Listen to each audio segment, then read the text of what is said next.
Shalom, Om Swastiastu, Namo Buddhaya, salam kebajikan untuk kita semua. Izinkan saya untuk memperkenalkan diri, saya Abigail selaku Master of Ceremony yang akan memimpin jalannya agenda kita pada siang hari ini. Sebelum kita memulai pada pembukaan, terlebih dahulu saya akan membacakan rules guna memastikan lancarnya agenda kita pada siang hari ini. Yang pertama, peserta diharapkan untuk datang tepat waktu. Peserta mengubah format nama menjadi universitas_nama. Peserta berpakaian sopan. Peserta wajib untuk mengaktifkan kamera apabila tidak memiliki kendala. Peserta mengaktifkan mikrofon guna menjamin suasana kondusif. Dalam sesi diskusi dan tanya jawab, peserta yang ingin bertanya dapat menuliskan izin bertanya dalam kolom komentar yang kemudian akan dipersilahkan oleh MC.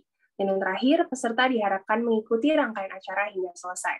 Saya juga ingin mengumumkan bahwa di akhir acara akan dipilih 6 pemenang untuk mendapatkan door prize. Akan dipilih 3 best questions dan juga 3 pengisi post-test terbaik.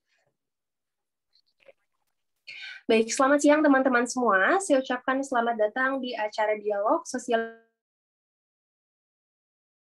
Saya juga ingin mengucapkan selamat siang kepada 2 pembicara hebat yang telah hadir bersama kami saat ini. Saya ucapkan selamat siang kepada Ibu Mudiati. Selamat siang, Ibu. Selamat siang semuanya. Semoga sehat. Baik.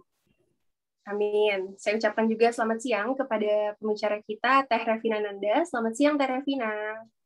Halo semuanya, selamat siang.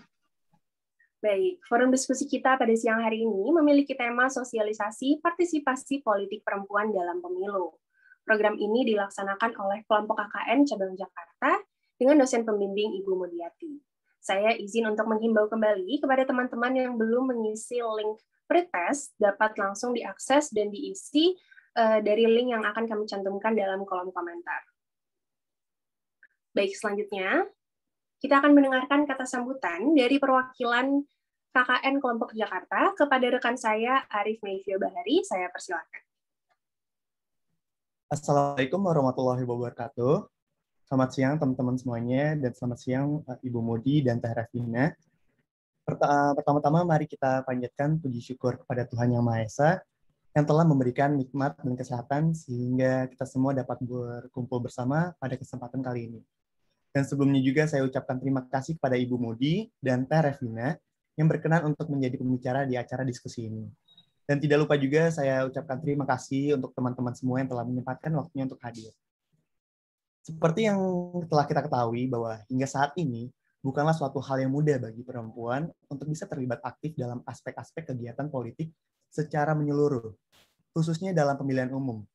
Kuantitas dari kader perempuan masih terbilang belum sebanding dengan kuantitas dari kader laki-laki. Kendala yang seringkali menjadi alasan lemahnya partisipasi perempuan dalam politik adalah karena aktivitas dunia politik dicitrakan sebagai suatu kegiatan yang kotor atau keras, dan hal tersebut dianggap bukan tempat yang layak bagi perempuan, sehingga tidak sedikit kaum perempuan yang merasa tidak layak atau merasa segan untuk turut berpartisipasi di dalam politik. Maka dari itu, saya Arif Meivio Bahari, selaku perwakilan kelompok dan segenap penyelenggara, berharap diskusi kita pada siang hari ini dapat menjadi sarana yang informatif dan edukatif, serta dapat menggerakkan teman-teman sekalian untuk terus berpartisipasi dan memberikan kritik isu-isu terkait yang ada di sekitar kita. Sekian dari saya. Wassalamualaikum warahmatullahi wabarakatuh. Baik, terima kasih Arif atas kata sambutannya. Selanjutnya kita akan bersama menyaksikan video singkat yang kurang lebih merepresentasikan topik yang akan kita diskusikan pada siang hari ini. Selamat menyaksikan. Sama-sama.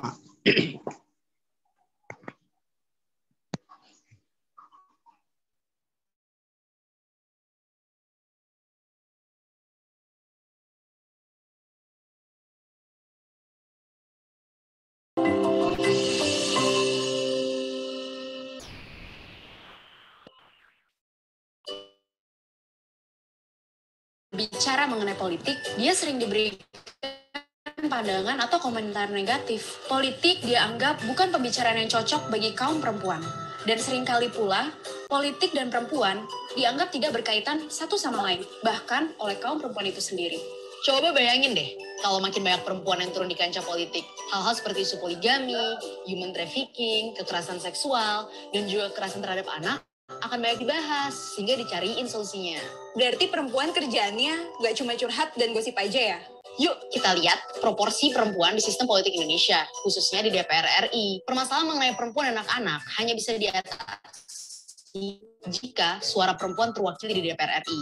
Itu logikanya. Faktanya, sekarang ini sudah ada 30% kuota perempuan yang tersedia di pemilihan legislatif. Tapi baru 17,3% di DPR RI yang terpenuhi. Padahal itu dari 560 anggota DPR RI loh. Emangnya ada yang mau dipimpin perempuan? Emangnya ada yang mau coblos mereka? Keterlibatan kaum perempuan yang minim di DPR dibarengi pula oleh kurangnya keinginan perempuan untuk terlibat di dunia politik. Bener kan? Ngaku deh. Jika ini terus dibiarkan, maka masa depan perempuan Indonesia akan semakin suram. Siapa juga yang mau dipimpin perempuan seperti... Kalau seorang korupsi, itu karena dia diberikan kekuasaan atau menjadi bagian dari jaringan penguasa. Ini bukan perkara gender loh ya. Karena pada dasarnya, keserakahan merupakan sifat dasar manusia yang sama-sama dimiliki baik laki-laki maupun perempuan. Hanya perempuan luar biasa yang bisa kebal dari korupsi. Kalau gitu, gue juga harus jadi anggota DPR dong. Menjadi anggota DPR memang baik, karena dapat secara langsung mewakili suara perempuan. Tapi, itu bukan satu-satunya cara untuk menyiapkan masa depan yang lebih baik bagi perempuan Indonesia. Kepedulian kaum perempuan terhadap isu-isu politik juga penting, apalagi kaum perempuan juga seorang ibu yang mendidik generasi penerus bangsa. Jadi, jika ada pertanyaan, ngapain sih lo mikirin gituan? Jawabannya adalah, gue harus memikirkannya karena ini menyangkut masa depan gue, Anak-anak gue, dan kita semua sebagai perempuan.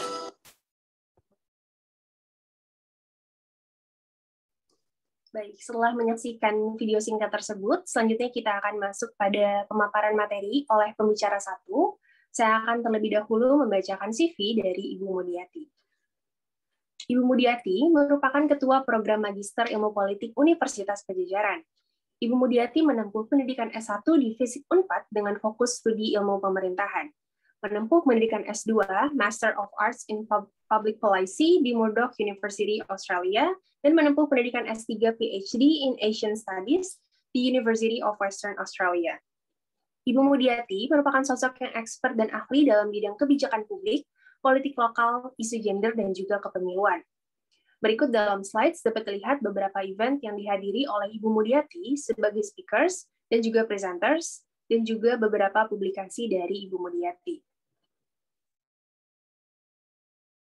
Pakar Masyarakat Ilmu Pemerintahan, Sekretaris Dewan Riset Daerah Jawa Barat, anggota Tim Pakar KAT, dan anggota Dewan Konsultatif IPKN Jawa Barat.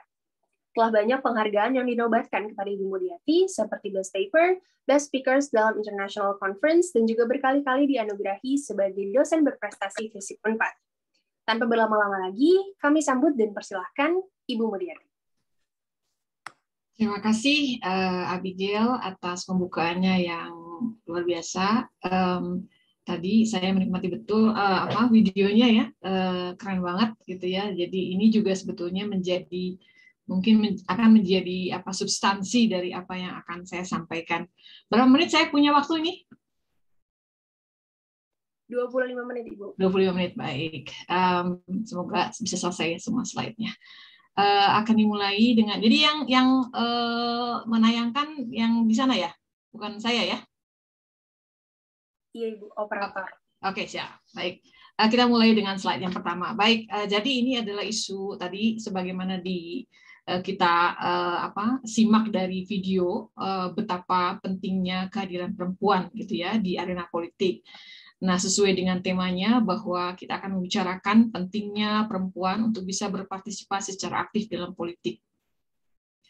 Untuk bisa menyamakan persepsi, pertama kita pahami dulu partisipasi politik. Jadi yang dipahami kita nggak cuma sekedar pada saat pemilu. Tadi kan sebetulnya bicara tentang kehidupan negara juga adalah bentuk-bentuk dari partisipasi politik. Nah, kita sebagai pemilih itu juga adalah bentuk dari partisipasi politik. Tetapi juga kehadiran kita misalnya di rapat-rapat umum, menjadi aktivis partai atau aktivis LSM gitu ya, atau misalnya berkontak tadi dengan anggota dewan misalnya atau pejabat publik yang lain, itu adalah juga bentuk-bentuk dari partisipasi politik. Jadi nggak cuma yang konvensional kita memilih atau dipilih gitu ya, tetapi juga ada aktivitas-aktivitas yang lain. Nah, ini adalah bentuk-bentuk partisipasi politik. Next. Nah, kalau kita melihat tadi, kenapa sih kita membicarakan ini gitu? Kalau kita melihat faktanya, ya baik secara nasional maupun dunia gitu ya, perempuan itu ternyata kurang lebih ya itu setengah dari populasi gitu ya di dunia maupun di Indonesia sebetulnya. Bahkan kalau kita melihat fakta dari data KPU misalnya pemilu yang lalu gitu ya 2020, jumlah pemilih perempuan itu sedikit lebih banyak dari jumlah pemilih laki-laki. Nah ya, jadi yang milih itu banyak kan perempuan. Tapi kenapa ya yang kepilih banyak kan laki-laki? Nah, ini juga jadi pertanyaan menarik. Nah, jadi ini fakta ya secara populasi, secara jumlah, secara kuantitas, perempuan itu hadir bahkan occupy setengah dari populasi itu. Yang menarik ketika berbicara aktivitas di ranah politik, di ranah publik gitu ya, tidak hanya di arena domestik tetapi di arena publik dalam proses-proses pengambilan keputusan baik langsung maupun tidak langsung. Next. Nah, kalau kita melihat ya, tadi kita tahu jumlahnya ya setengah populasi dunia. Di Indonesia juga sama, bahkan ya 50-50 lah ya. Tetapi ketika berbicara soal representasi ya kehadiran perempuan baik secara deskriptif ya maupun bentuk keterwakilan yang lain, ternyata perempuan masih under representation ya, jadi masih hadirnya itu masih rendah.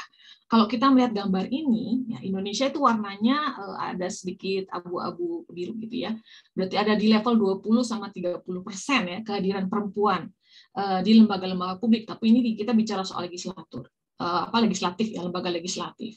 Selebihnya yang ungu-ungu gelap gitu itu ada di Eropa ya, Eropa Barat gitu. Nordic biasanya Nordic countries. Nah, yang di atas 50% ada di Afrika justru. Satu ya, hanya gelap gitu. Tapi selebihnya rata-rata itu kita masih tersubordinasi ketika berbicara keterwakilan politik perempuan di salah satunya adalah di lembaga legislatif. Tadi ada fakta kita 50%, tapi ternyata ketika berbicara keterwakilan kita masih jauh gitu ya. Next. Nah, jadi ketika kita berbicara soal pentingnya kehadiran perempuan di arena politik, ada banyak alasan sebetulnya ya kalau kita membaca literatur ya, pengalaman di negara yang lain. Ini ada beberapa alasan, di antaranya seperti ini yang dari perspektif teoritik ya. Kita ada dua alasan ya tentang political presence, jadi kehadiran politik dan ide politik. Ya, ini dua alasan penting. Kehadiran politik maksudnya adalah bahwa kehadiran perempuan secara fisik. Nah, kita bicara soal deskriptif ya. Jadi jumlah yang harus ada sebetulnya. Karena tadi melihat fakta kita 50% dari populasi, idealnya proporsi keterwakilan perempuan juga sebanding dengan jumlah penduduk yang ada di suatu negara. Idealnya ya, ini bicara soal political presence. Kalau kita bicara literatur ya, teori tentang keterwakilan politik, idealnya harusnya seperti itu. Kemudian juga alasan yang kedua adalah yang disebut dengan the politics of idea, jadi ide politik. Nah, perempuan yang duduk di kursi legislatif itu asumsinya diharapkan dapat memberikan perspektif yang berbasis kepada kepentingan perempuan ya. Jadi bisa memberikan warna terhadap proses-proses pengambilan keputusan dengan menggunakan perspektif perempuan ya, pengaruh utamaan gender. Jadi keputusan-keputusan itu betul-betul memperhatikan kehadiran, aspirasi, permasalahan, kepentingan dan seterusnya dari perempuan. Nah, kemudian juga the politics of idea juga menekankan bahwa yang tahu gitu ya kepentingan aspirasi adalah atau wakil yang bisa yang mau menjadi representasi dari tadi kepentingan permasalahan itu yang memang betul-betul paham dan mengalami gitu. Jadi misalnya yang tahu problem tentang misalnya yang khas perempuan, yang menstruasi misalnya, ya bahwa itu menjadi sebuah persoalan yang sangat-sangat krusial dihadapi rutin oleh perempuan, dan itu harus diperhatikan. Nah, kalau yang bicaranya laki-laki, mana tahu mereka gitu kan. Nah, contoh kecilnya gitu. Jadi artinya wakil politik itu seharusnya adalah mereka yang betul-betul mengalami proses itu, memiliki pengalaman yang sama. Ya, itu jadi pentingnya hadir di lembaga-lembaga politik itu. Ya, jadi ini adalah dua alasan yang kita dapatkan dari teori tentang keterwakilan politik. Next. Nah, alasan yang lain di sini saya juga mengutip dari The Asia Foundation 2016. Ya, jika kita ingin memiliki pemerintahan yang efektif, masyarakat yang adil, hasil pembangunan yang lebih baik, maka partisipasi politik perempuan dalam proses-proses pengambilan keputusan itu menjadi sesuatu yang niscaya. Ya, kalau mau berhasil, mau adil, efektif, dan hasil pembangunan yang bisa dinikmati oleh semua masyarakat, maka kehadiran perempuan menjadi sebuah keniscayaan. Kemudian juga bahwa ketika perempuan itu berkontribusi pada keputusan-keputusan atau kebijakan-kebijakan yang dibuat oleh negara, ya, yang diuntungkan itu nggak cuma perempuan biasanya, tetapi pada akhirnya efeknya akan bisa dirasakan oleh seluruh komunitas masyarakat. Ya, nah jadi ini kenapa kemudian menurut The Asia Foundation bahwa partisipasi politik perempuan itu penting untuk bisa memfasiliti benefit yang sudah disampaikan. Next. Nah, hal lain, yang sekarang kita di era SDGs ya. Nah, SDGs itu menyebutkan bahwa kesetaraan gender itu bukan cuma hanya salah satu goals, tapi dia juga berperan sebagai major driver untuk bisa mewujudkan goals dari yang lain gitu. Nah, jadi tanpa memperhatikan kesetaraan gender itu akan bermasalah dengan upaya mewujudkan goals-goals yang lain. Makanya di sini disebutkan bahwa SDGs plus women itu akan merupakan jaminan untuk bisa mencapai progress for all. Ya, jadi ini adalah alasan lain. Next. Nah, sama juga ini saya mengquote dari beberapa sumber ya, dari UN misalnya 2019 yang menyatakan bahwa without women in politics, human rights and peace would be at risk. Ya, betapa pentingnya kehadiran perempuan di arena politik karena ini menyangkut hak asasi.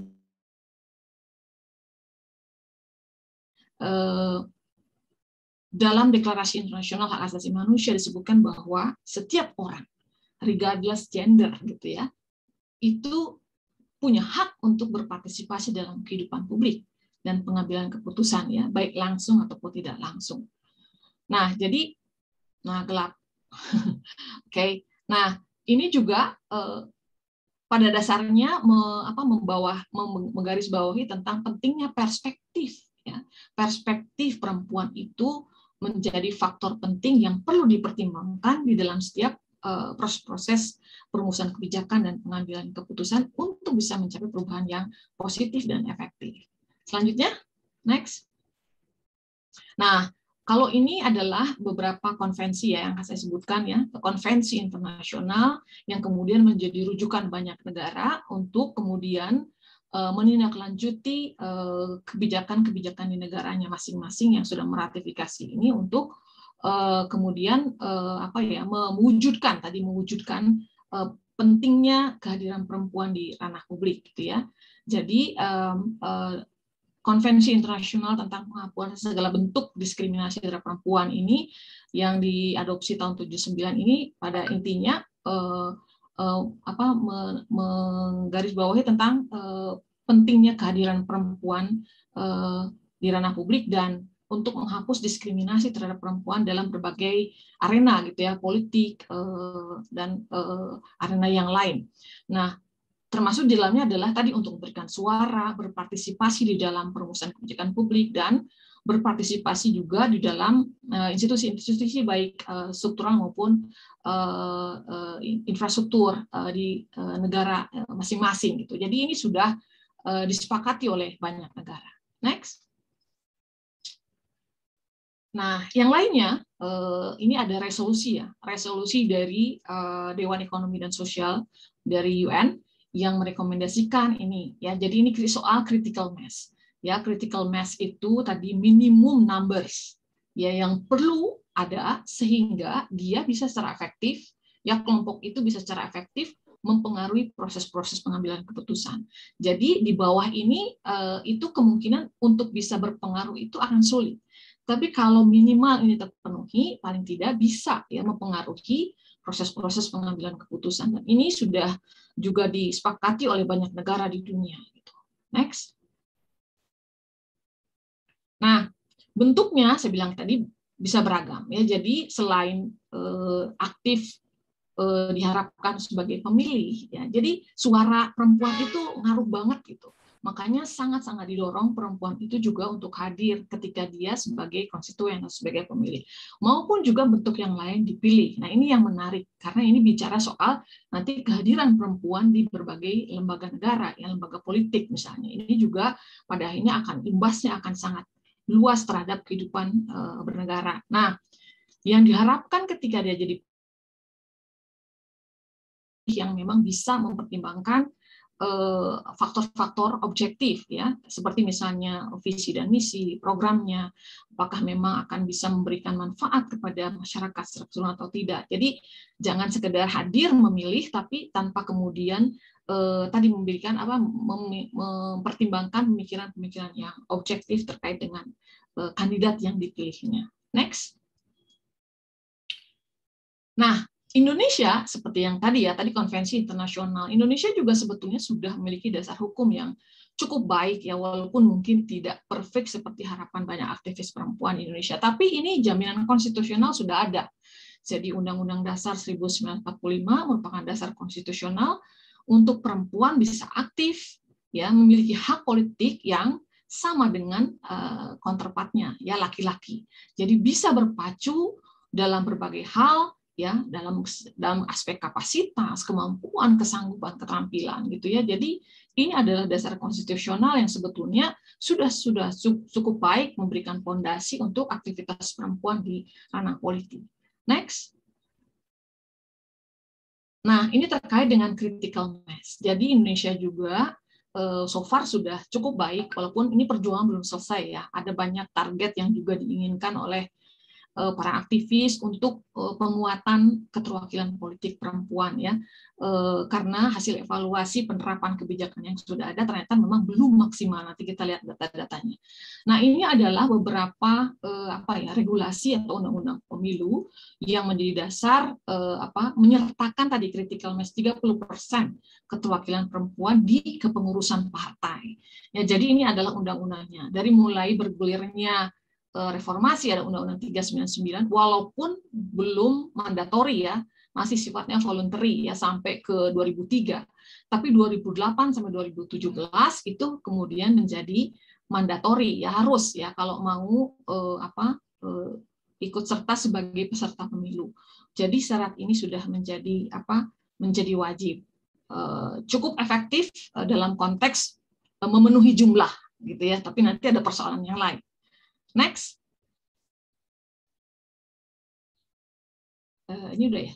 Nah, untuk pencalonan ini juga sama. Ini prestasi yang luar biasa dari perjuangan para aktivis pada saat itu ya, untuk kuota gender 30% ya dalam pencalonan. Jadi sama juga, ini juga dinamis sekali dan sampai sekarang ini sudah menjadi wajib ya, bahwa daftar bakal calon yang diusulkan oleh partai politik itu paling sedikit harus 30% perempuan gitu. Dulu-dulunya voluntary ya, sekarang sudah mandatory. Ketika tidak memenuhi ini, dia tidak bisa ikut serta dalam kontestasi elektoral gitu. Jadi ini sudah cukup baik ya, walaupun sebetulnya perjuangannya pada saat 2014 ya sempat ingin zipper system gitu ya. Zipper system itu inginnya setiap 3 kandidat itu ada 1 perempuan ya, zipper system. Tapi ternyata itu tidak berlaku ya, dibatalkan oleh Mahkamah Konstitusi. Tapi ini sebetulnya perjuangan para aktivis perempuan dalam rangka penguatan kehadiran perempuan di arena politik. Next.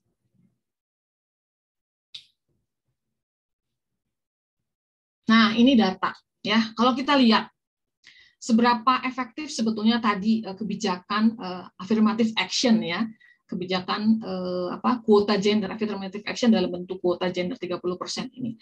Kalau kita lihat di sini trennya ya, tren 2000 pileg ya, 2004 sampai 2019 terakhir misalnya gitu ya. Trennya cukup baik ya, naik gitu ya. Jadi kandidat perempuan itu terus naik dari awal 2004 itu 32% sampai terakhir di 41%.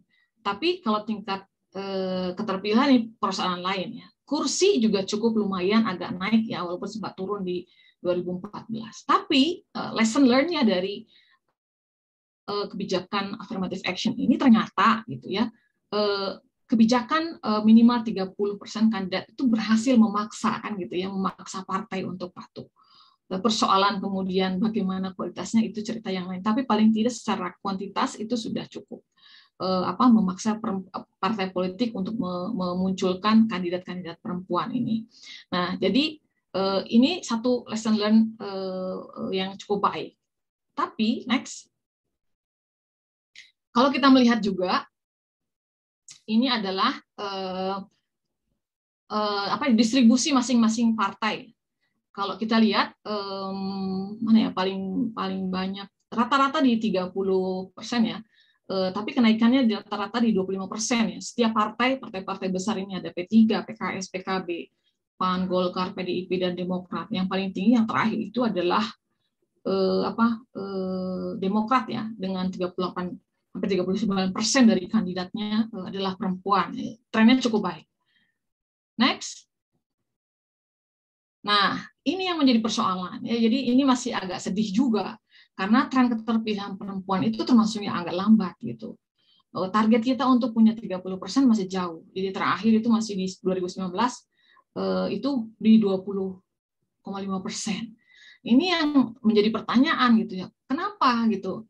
Kandidasi sudah banyak, tapi ternyata tingkat keterpilihan masih rendah gitu. Ini ada apa sebenarnya? Next.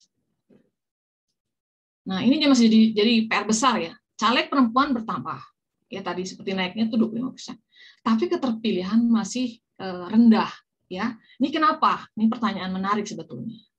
Ya, banyak asumsi, banyak teori yang kita bisa bangun sebetulnya. Ya, salah satunya adalah next. Nih ini yang masih diperjuangkan oleh para aktivis itu. Adalah kalau kita lihat itu ternyata masih sedikit partai yang memberikan nomor urut 1 kepada perempuan. Hasil riset Puskapol UI menunjukkan bahwa yang terpilih itu kebanyakan yang nomor-nomor kecil gitu. Nah, ternyata perempuan itu masih di nomor-nomor besar. Itu yang sebetulnya yang sekarang sedang diperjuangkan agar menjadi mandatori ya, bahwa misalnya partai itu ya 30% itu ya harus menetapkan calon perempuannya di nomor-nomor kecil ini gitu. Kalau kita lihat misalnya dari semua kandidat gitu ya, misalnya partai misalnya P3 itu 18 ini memang mati ya, 18,7%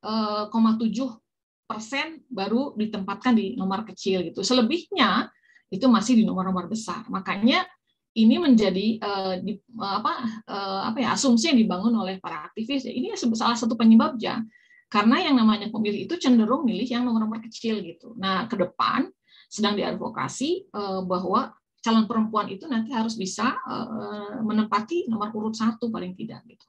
Ya, ini salah satu penjelasannya. Kenapa tadi kandidat sudah banyak tapi tingkat keterpilihan masih rendah gitu ya. Ini salah satu yang sedang diadvokasi oleh aktivis untuk kemudian bisa ditetapkan dalam undang-undang ya, wajib menempatkan kalau kita memang niatnya untuk memperkuat kehadiran perempuan ya di lembaga legislatif misalnya. Next. Nah, kalau tadi di lembaga legislatif ini adalah figur di arena pilkada nih ya. Kalau kita ngelihat trennya, kandidasi itu sudah cukup baik ya, ada peningkatan gitu ya. Ada peringkatannya, jadi ada di ini yang jalur pertama itu 2015, 2017, 2018, dan 2020 gitu ya.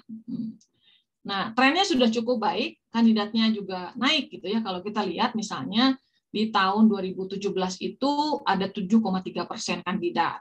Kemudian di 2018 ada 8,2% kandidat. Dan yang terakhir 11% gitu ya. Jadi sudah ada tren naik. Nah, next sedikit lagi ya. Nah, tapi kemudian yang terpilih juga ya hampir sama ceritanya gitu ya. Hampir sama ceritanya dengan yang kondisi di lembaga legislatif. Jadi belum banyak sebetulnya yang berhasil. Kalau kita lihat trennya up and down ya, yang sebelah paling kanan itu 2015, yang tengah 2017, yang paling kiri itu 2018 gitu ya. Tapi ada catatan menarik ya terkait dengan keterpilihan ini di ranah eksekutif ya, di ranah pilkada. Next coba. Ini menyisakan PR sebenarnya. Ternyata ya figur-figur kandidat perempuan di kontestasi pilkada ini masih didominasi oleh mereka yang punya relasi kuat dengan lingkaran kuasa atau mereka yang memang memiliki modal ekonomi yang kuat. Ternyata ada tren bahwa itu juga pilih-pilih ketika mau mengusung kandidat, terus siapa dulu nih gitu ya. Jadi pertimbangan-pertimbangan tadi modal politik dalam konteks dukungan ya, kemudian juga modal ekonomi itu menjadi dua faktor penting pertimbangan kandidasi yang lewat partai politik. Artinya next slide. Nah, ini tantangan dalam pilkada untuk aktivitas perempuan ya. Mayoritas kandidat kebanyakan memiliki perspektif atau ya tadi punya relasi dengan lingkaran kuasa. Itu ya, bahkan trennya di yang terakhir itu pilkada serentak itu banyak kandidat perempuan yang sebetulnya ya ada relasi dengan petahana gitu. Ya, bahkan memperkuat dinasti politik misalnya. Itu catatan-catatan penting di pilkada serentak kemarin. Nah, artinya apa? Ini artinya bahwa saluran yang memang sudah ada saluran dibuka, cuman tidak semua perempuan bisa mengakses itu gitu. Artinya masih ada tembok yang cukup tebal ya untuk dimasuk atau untuk dibongkar oleh perempuan untuk bisa masuk ke arena itu, terutama hanya untuk mereka yang ya tadi modal politiknya kecil gitu ya, modal ekonominya apalagi gitu. Jadi aksesnya belum terbuka untuk semua. Ini PR penting yang kita hadapi di ranah pilkada. Next. Lagi ya. Nah, jadi ini adalah seperti biasa ya. Jadi ada banyak faktor ya, challenge yang dihadapi oleh perempuan sebetulnya untuk bisa aktif. Nah, catatan riset saya sebetulnya challenge mereka untuk aktif itu juga sudah cukup berat ya. Challenge struktural yang tadi harus punya modal politik ya, modal ekonomi gitu ya, yang perempuan starting point-nya memang agak jauh dengan kalau kita bandingkan dengan laki-laki gitu. Dan ini yang kemudian perlu afirmasi ya supaya starting point-nya sama gitu. Belum lagi hambatan budaya di sini, budaya patriarki, kemudian juga tadi pembatasan peran publik perempuan yang dilegitimasi oleh doktrin agama misalnya. Kemudian hambatan kelembagaan, bicara soal peran partai politik yang memang belum memihak pada perempuan misalnya. Terus akses pendidikan, nah terbatasnya sumber daya. Selanjutnya, nah ini juga beban waktu ya. Perempuan itu udah disibukkan dengan unpaid work kalau di rumah gitu ya. Itu yang kemudian mendiscourage mereka untuk aktif di luar dunia domestiknya. Kemudian juga kepemimpinan sebagai domain laki-laki, dan sebaliknya ini juga dikonfirmasi oleh perempuan gitu. Jadi ketika saya meneliti para birokrat perempuan di sebuah pemerintahan daerah, mereka malah masih mikir kayaknya Bu emang masih bagus laki-laki di pemimpinnya. Itu dari perempuannya sendiri itu ya dikonfirmasi. Jadi ini yang mungkin perlu kita juga edukasi bahwa secara kapasitas, kapabilitas bahwa ada juga perempuan-perempuan yang mampu sebetulnya. Kemudian juga ancaman pelecehan dan kekerasan. Dan ini juga membuat perempuan itu ragu untuk aktif di ranah politik. Next, terakhir kayaknya ya. Nah, solusi seperti biasa. Jadi solusi secara umum sudah banyak sekali sebetulnya. Tetapi intinya adalah ketika ingin kita hadir dan kita yang jelas dia nggak cuma hadir, tapi hadir berpengaruh gitu ya, nggak cuma sebagai pelengkapan derita, hiasan atau ornamen ya, tapi hadir dan berpengaruh ya. Solusinya adalah bagaimana kemudian kita bisa memberdayakan perempuan ya, memberdayakan ya, bukan memperdayakan atau ya, tapi memberdayakan perempuan ya, memperkuat suaranya mereka dalam proses pengambilan keputusan. Jadi edukasi, sebetulnya kuota gender yang efektif ya, pendidikan, pelatihan, support secara finansial, itu adalah solusi-solusi yang ditawarkan oleh banyak pihak untuk bisa mengatasi kelemahan-kelemahan yang sekarang ini dihadapi oleh perempuan. Terakhir, khusus untuk legislatif. Nah ini ya, jadi karena imbas kehadiran perempuan di lembaga legislatif, ya, asumsi kalkulasi teoretiknya itu efeknya luar biasa. Nah ini juga secara khusus tadi perjuangan untuk kemudian bisa menggolkan bahwa paling tidak perempuan itu diberi kesempatan untuk bisa ada di nomor-nomor urut awal gitu ya, nomor urut kecil. Kemudian juga ini yang kemudian mengganggu adalah mungkin hasil evaluasi bahwa yang muncul adalah mereka yang punya modal politik, modal ekonomi, walaupun dia bukan kader. Nah, makanya ini juga diprotes ya, banyak pihak sebetulnya yang paling berpotensi dan punya kapasitas kapabilitas dalam konteks kepolitikan itu kader yang memang dari bawah gitu ya, merintis karir politiknya. Tapi kadang-kadang pas puncak kalah sama calon luar gitu, karena partai ngelihat kayaknya oh ini modal ekonominya kuat gitu ya, dan siapanya siapa, akhirnya mengalahkan kader. Makanya nanti sekarang juga sedang diadvokasi bahwa syarat untuk menjadi calon itu harus minimal menjadi anggota partai sekian tahun gitu. Terus ada insentif dana kampanye, karena itu menjadi kelemahan perempuan selama ini ya, untuk bisa efektif berkampanye ya, karena finansial masih menjadi problem banyak perempuan. Kemudian juga mengalokasikan paling sedikit 30% dana untuk kaderisasi ya, dan rekrutmen politik perempuan politik di partai. Ini adalah solusi-solusi khusus untuk penguatan keterwakilan politik perempuan di lembaga legislatif. Itu terakhir mungkin ya apa yang ingin saya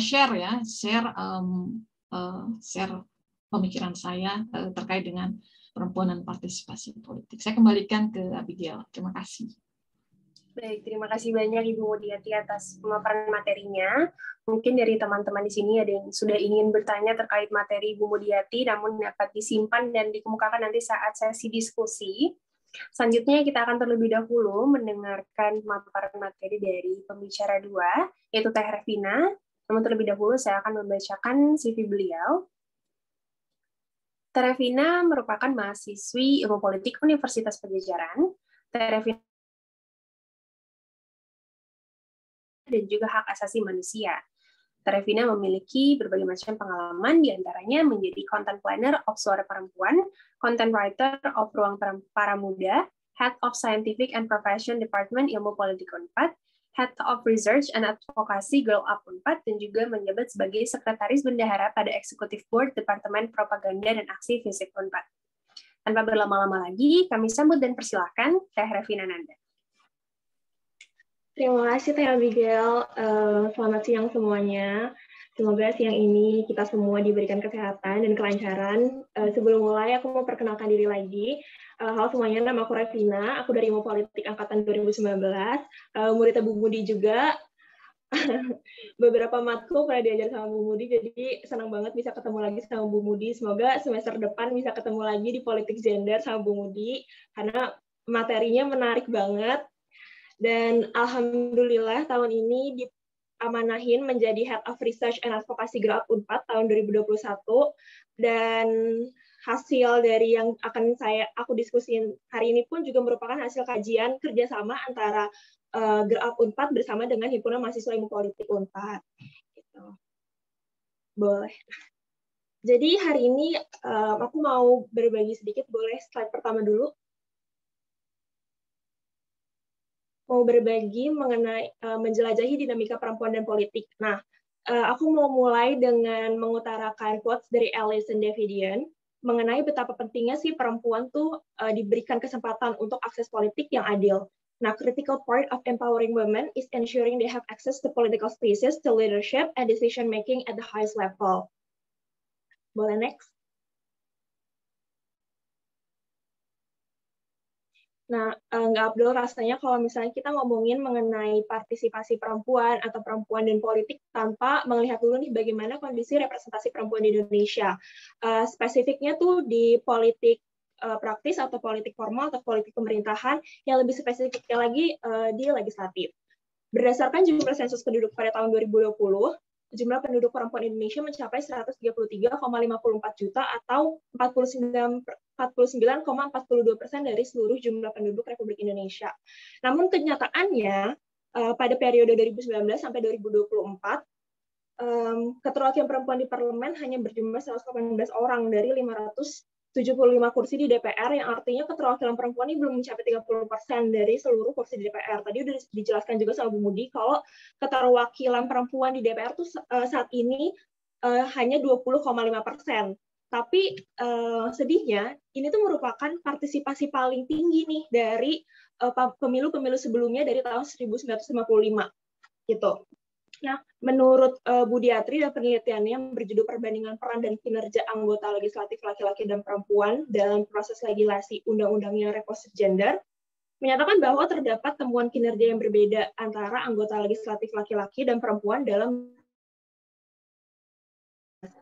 pada periode tersebut terdapat 11,27 anggota legislatif perempuan. Hasil menunjukkan anggota perempuan memiliki kinerja dan peran yang lebih baik, serta dapat memberikan pengaruh yang positif terhadap kebijakan yang responsif gender.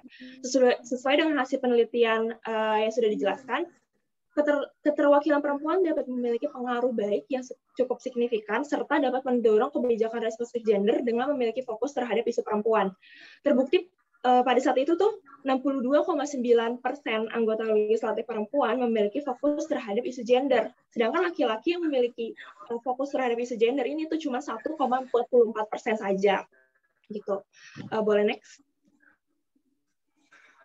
Nah, selanjutnya sebelum kita membahas lebih jauh, kita bahas dulu mengenai kehadiran dan konsep keterwakilan gitu. Dalam konsep keterwakilan, seluruh lapisan masyarakat harus hadir dan mengisi lini di setiap posisi. Hal tersebut dimaksudkan agar setiap masyarakat nih suaranya terdengar dan diperhitungkan dalam setiap pengambilan kebijakan.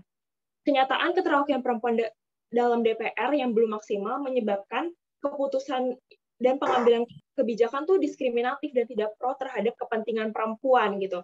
Tapi perempuan tuh juga harus inklusif ya, harus mencapai perempuan timur, perempuan transpuan dan segala macamnya. Boleh next.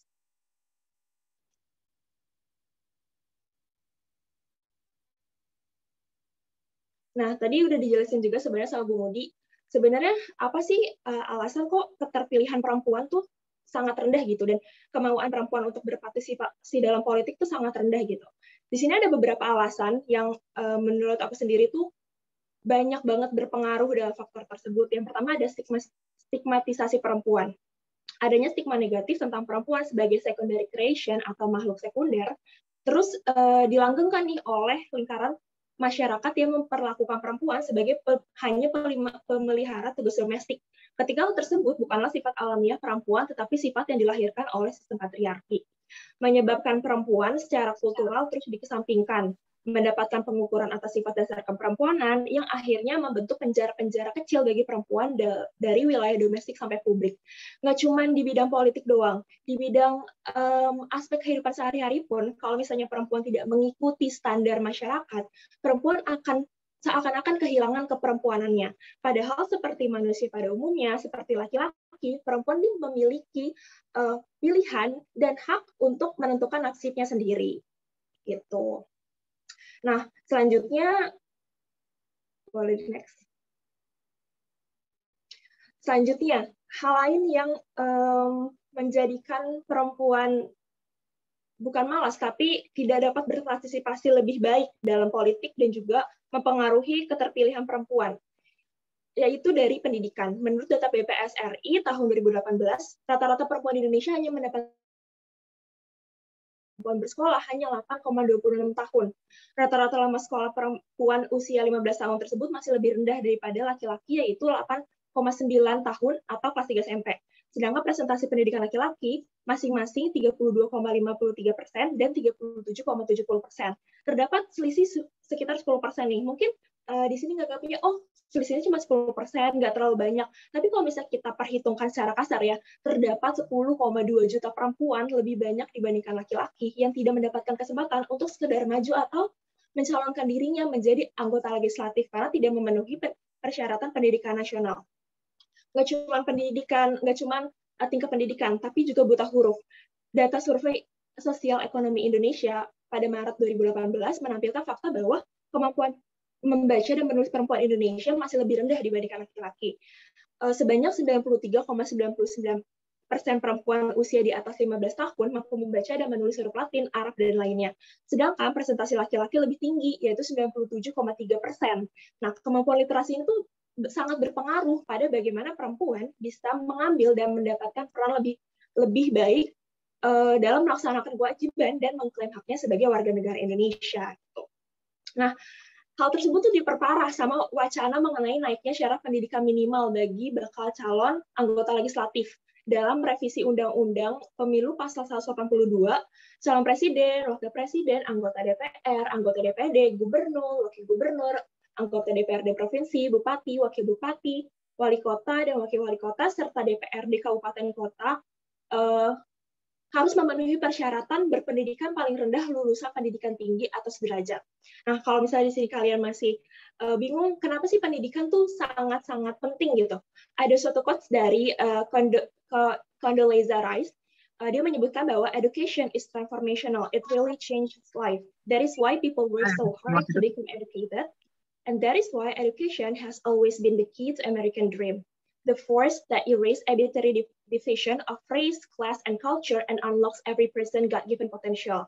Itu menjelaskan kalau misalnya pendidikan ini bakal memaksimalkan potensi yang Tuhan berikan kepada setiap makhluknya. Dan juga pendidikan ini bakal berpotensi untuk menghapus diskriminasi ras, kelas, maupun kebudayaan. Gitu. Boleh selanjutnya? Nah, yang nggak kalah penting adalah peran media bagi perempuan. Anggapan bahwa dunia politik bukanlah dunia perempuan muncul dari gambaran yang tidak tepat mengenai politik sendiri, bahwa politik itu kotor, keras, penuh intrik, dan semacamnya yang diidentifikasikan dengan karakteristik laki-laki. Calon anggota legislatif perempuan dituntut untuk mempertahankan keharmonisan dunia private atau rumah tangganya. Hal itu juga menyurutkan langkah perempuan nih yang emang tergerak untuk mengekspresikan eksistensinya di dunia politik. Sekaligus gambaran dominasi budaya patriarki yang menempatkan peran kaum perempuan dalam lingkup private atau rumah tangga. Peran politik diperbolehkan sejauh fungsi rumah tangga tetap dapat perempuan diperbolehkan untuk terjun di dunia politik sama masyarakat, tapi di satu sisi perempuan tuh juga harus mempertahankan dunia private-nya secara baik gitu. Kayak kalau perempuan nggak bisa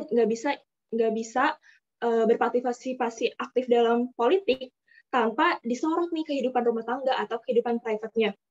Terus ya, peran media massa tuh dalam membentuk opini publik sangat penting.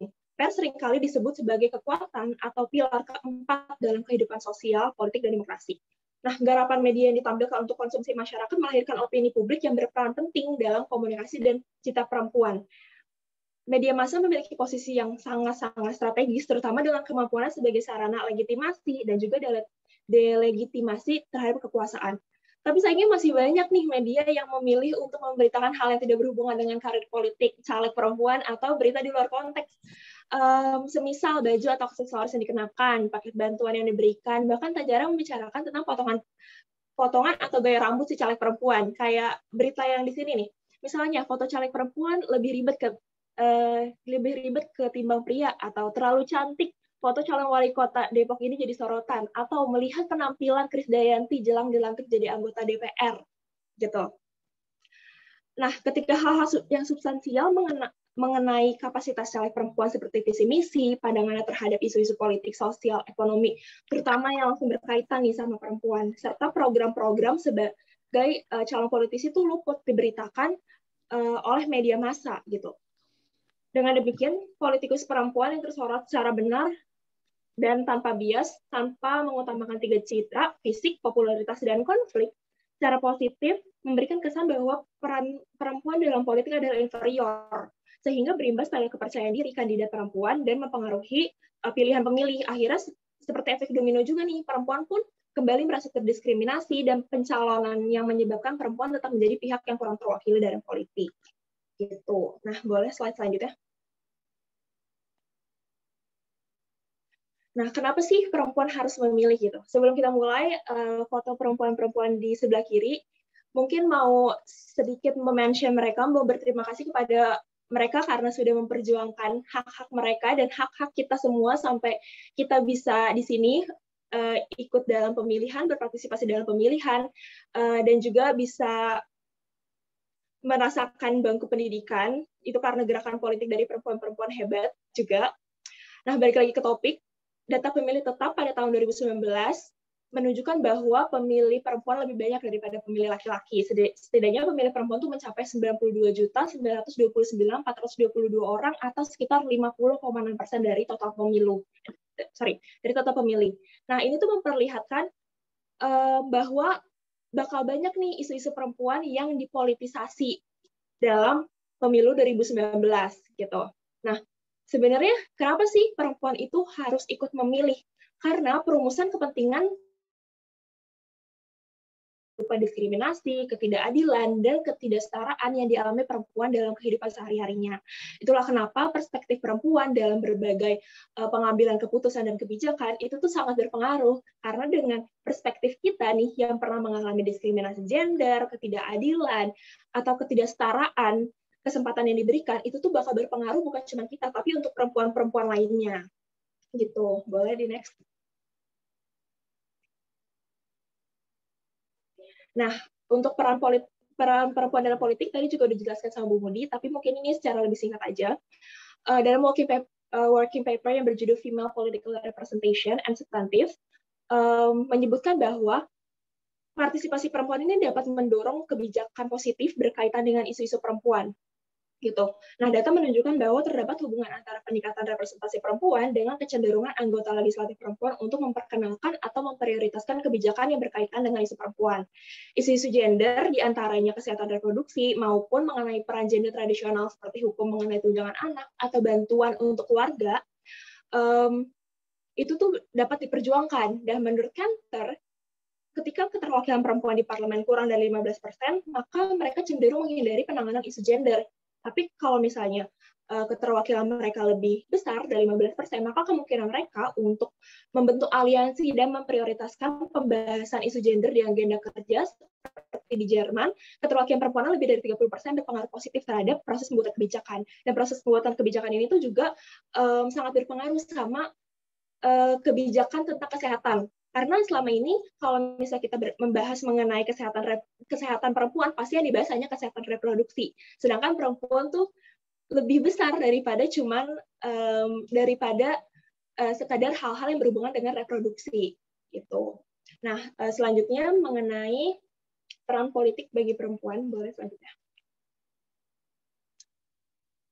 Nah, dalam buku yang berjudul The Politics of Presence, Anne Phillips menyatakan wakil rakyat representasi perempuan di parlemen bukan hanya dimaknai sebagai jumlah atau numbers, tetapi juga dimaknai bahwa kehadiran di parlemen memang bermakna dan dapat membawa ide serta gagasan yang bisa merepresentasikan kepentingan konstituen. Dalam acara Talk Show Rotot, Diah Roro Esti menjelaskan adanya keuntungan dengan kehadiran perempuan di parlemen, seperti kecenderungan para perempuan untuk memperjuangkan hak-hak perempuan, atau merumuskan kebijakan yang sifatnya long term yang langsung berdampak pada generasi penerus bangsa. Tapi sayangnya, memang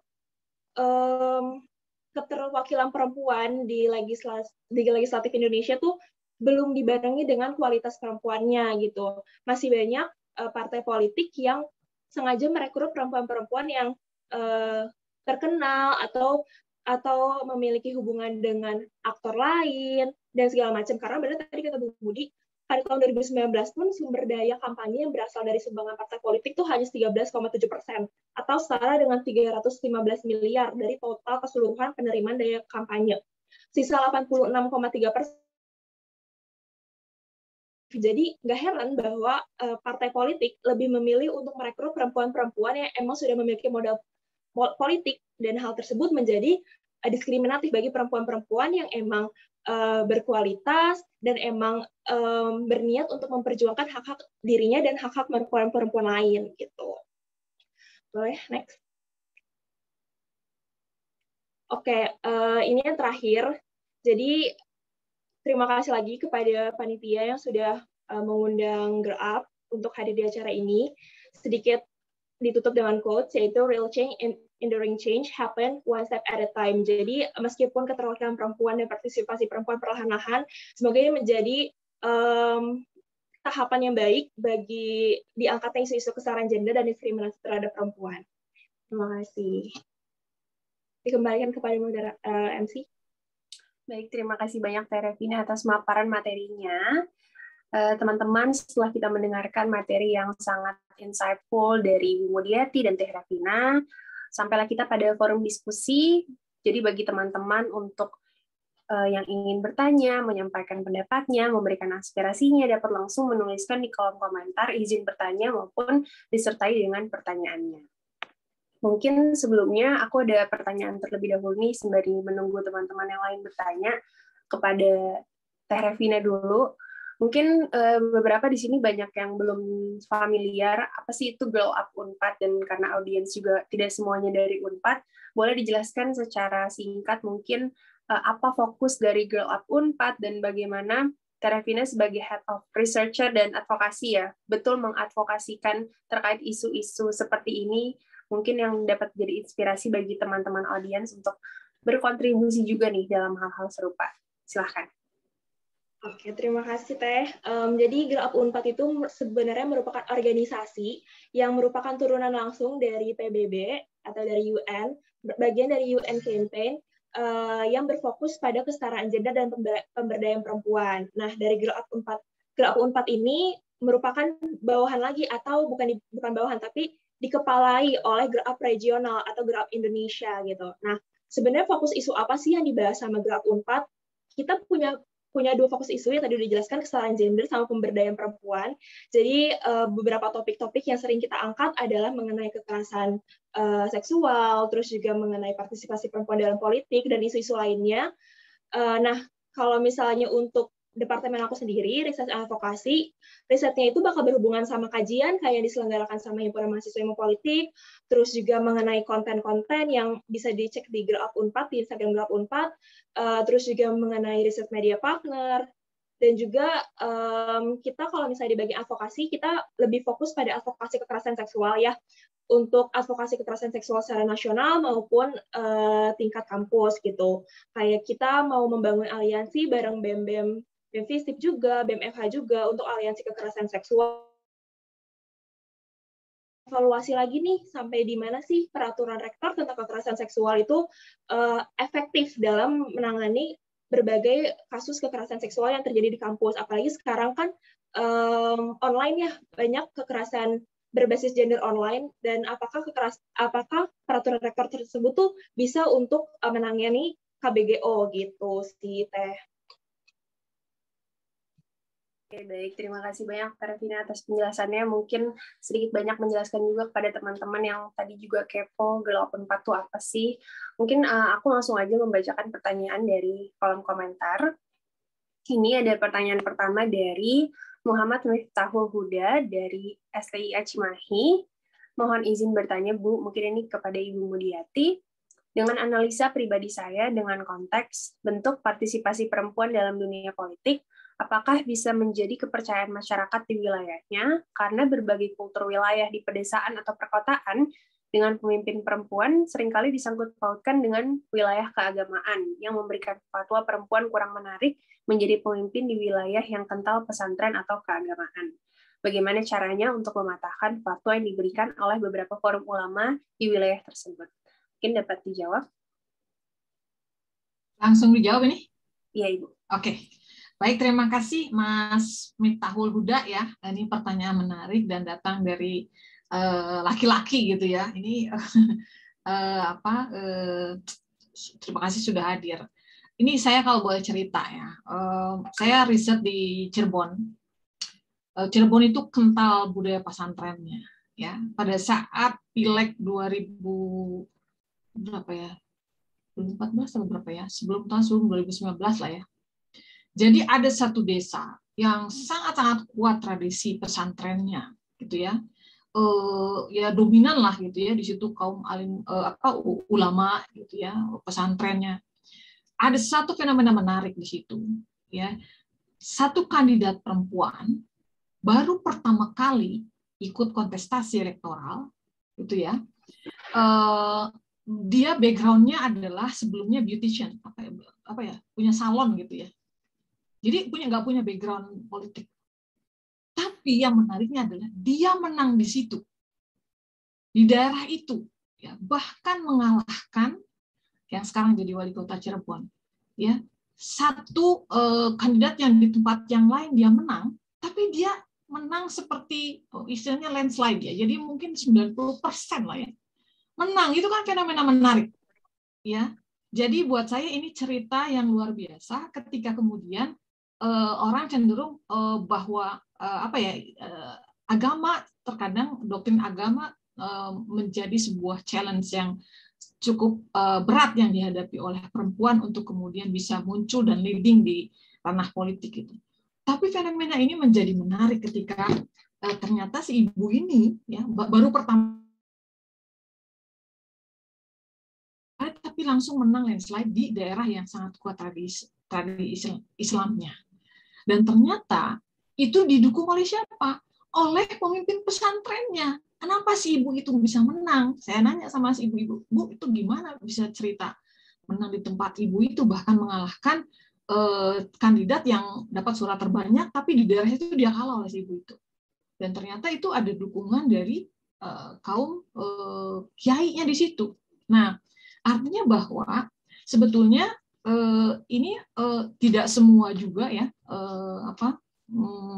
pemikiran tokoh agama itu yang kemudian kontra terhadap kehadiran perempuan di arena politik. Nah, bagaimana mematahkannya? Si ibu ini bilang, saya akan membuktikan kepada konstituen saya bahwa saya memang layak untuk mewakili mereka walaupun saya ini perempuan gitu. Satu hal yang kemudian dia janjikan itu, dan ternyata dia terpilih kembali ya untuk periode kedua.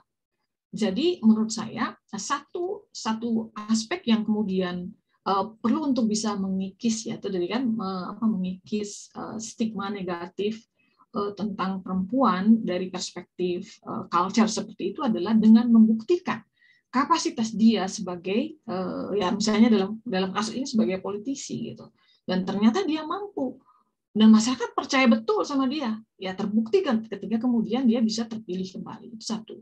Kemudian yang kedua menurut saya tadi bicara soal perempuan yang memang bisa memperlihatkan bahwa dia tidak hanya sekedar ya tadi ornamen ya pelengkap penderita, tetapi kemudian dia bisa hadir dan berpengaruh, kalau saya menyebutnya seperti itu, present with influence gitu.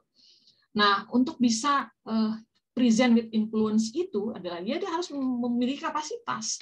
Ya, tadi makanya akses pendidikan tadi akan kemudian menjadi salah satu sarana untuk bisa mematahkan itu juga. Termasuk juga edukasi kepada masyarakat. Saya pikir sekarang ya di Cirebon itu banyak sekali kiai-kiai yang menurut saya sangat-sangat support terhadap kehadiran perempuan di ranah politik ini gitu ya. Jadi tidak semua juga. Dan menurut saya pada akhirnya kalau sudah melihat ada challenge lebih, karena saya orang politik ya, ini curiga buat saya ini memang manuver politik, cara-cara untuk mematahkan kandidat perempuan, karena bicara politik kan bicara kalau kue itu dia harus berbagi. Ya, mereka yang sudah punya kue ini akan senantiasa bertahan. Artinya kan share kepada perempuan, artinya kan ada share yang memang berkurang dari laki-laki.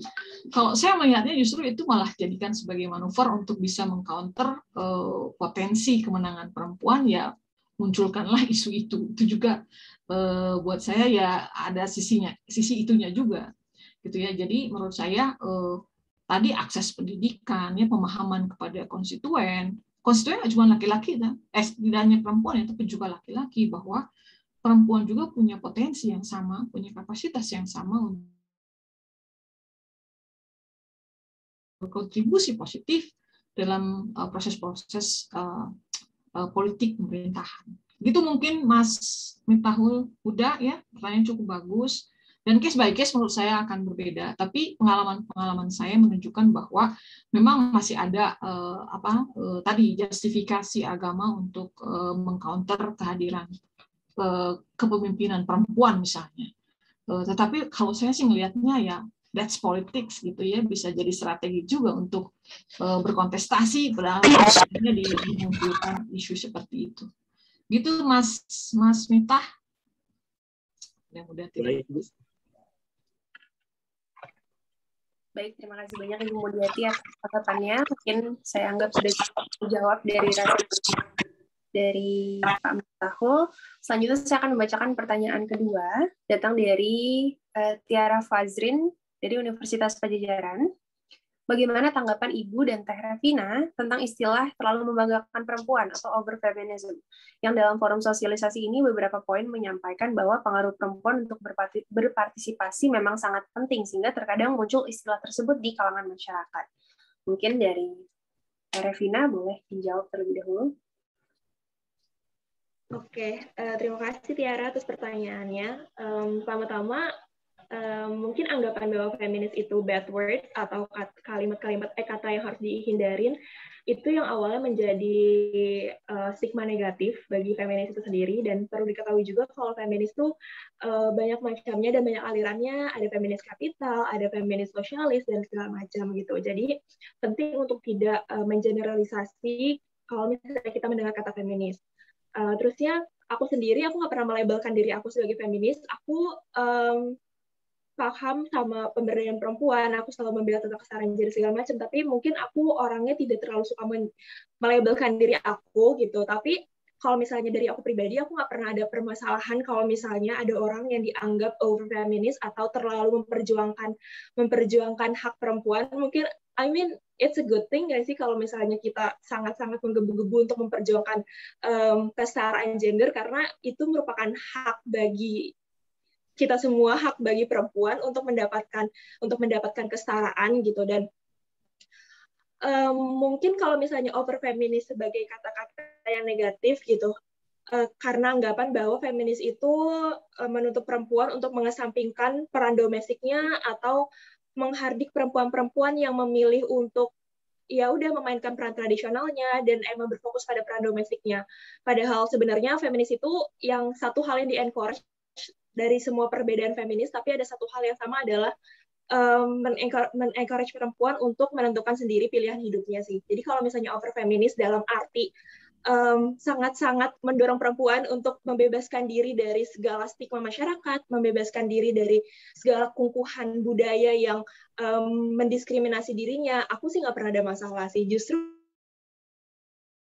dalam arti yang baik, dalam arti kita sangat-sangat passionate untuk memperjuangkan isu gender dan isu perempuan ini, sehingga kita membantu perempuan, nggak cuman aku ya, karena aku merasanya aku punya banyak banget privilege untuk memilih, tapi nggak semua perempuan di dunia ini, bahkan di sekitar aku tuh mempunyai kesempatan itu gitu, kesempatan untuk memilih hidupnya sendiri, kesempatan untuk berpartisipasi dalam politik, dan kesempatan dalam merasakan bangku pendidikan. Jadi kalau misalnya ada orang lain yang over feminism karena mereka merasa bahwa hal ini hal yang sangat penting gitu, aku nggak pernah masalah.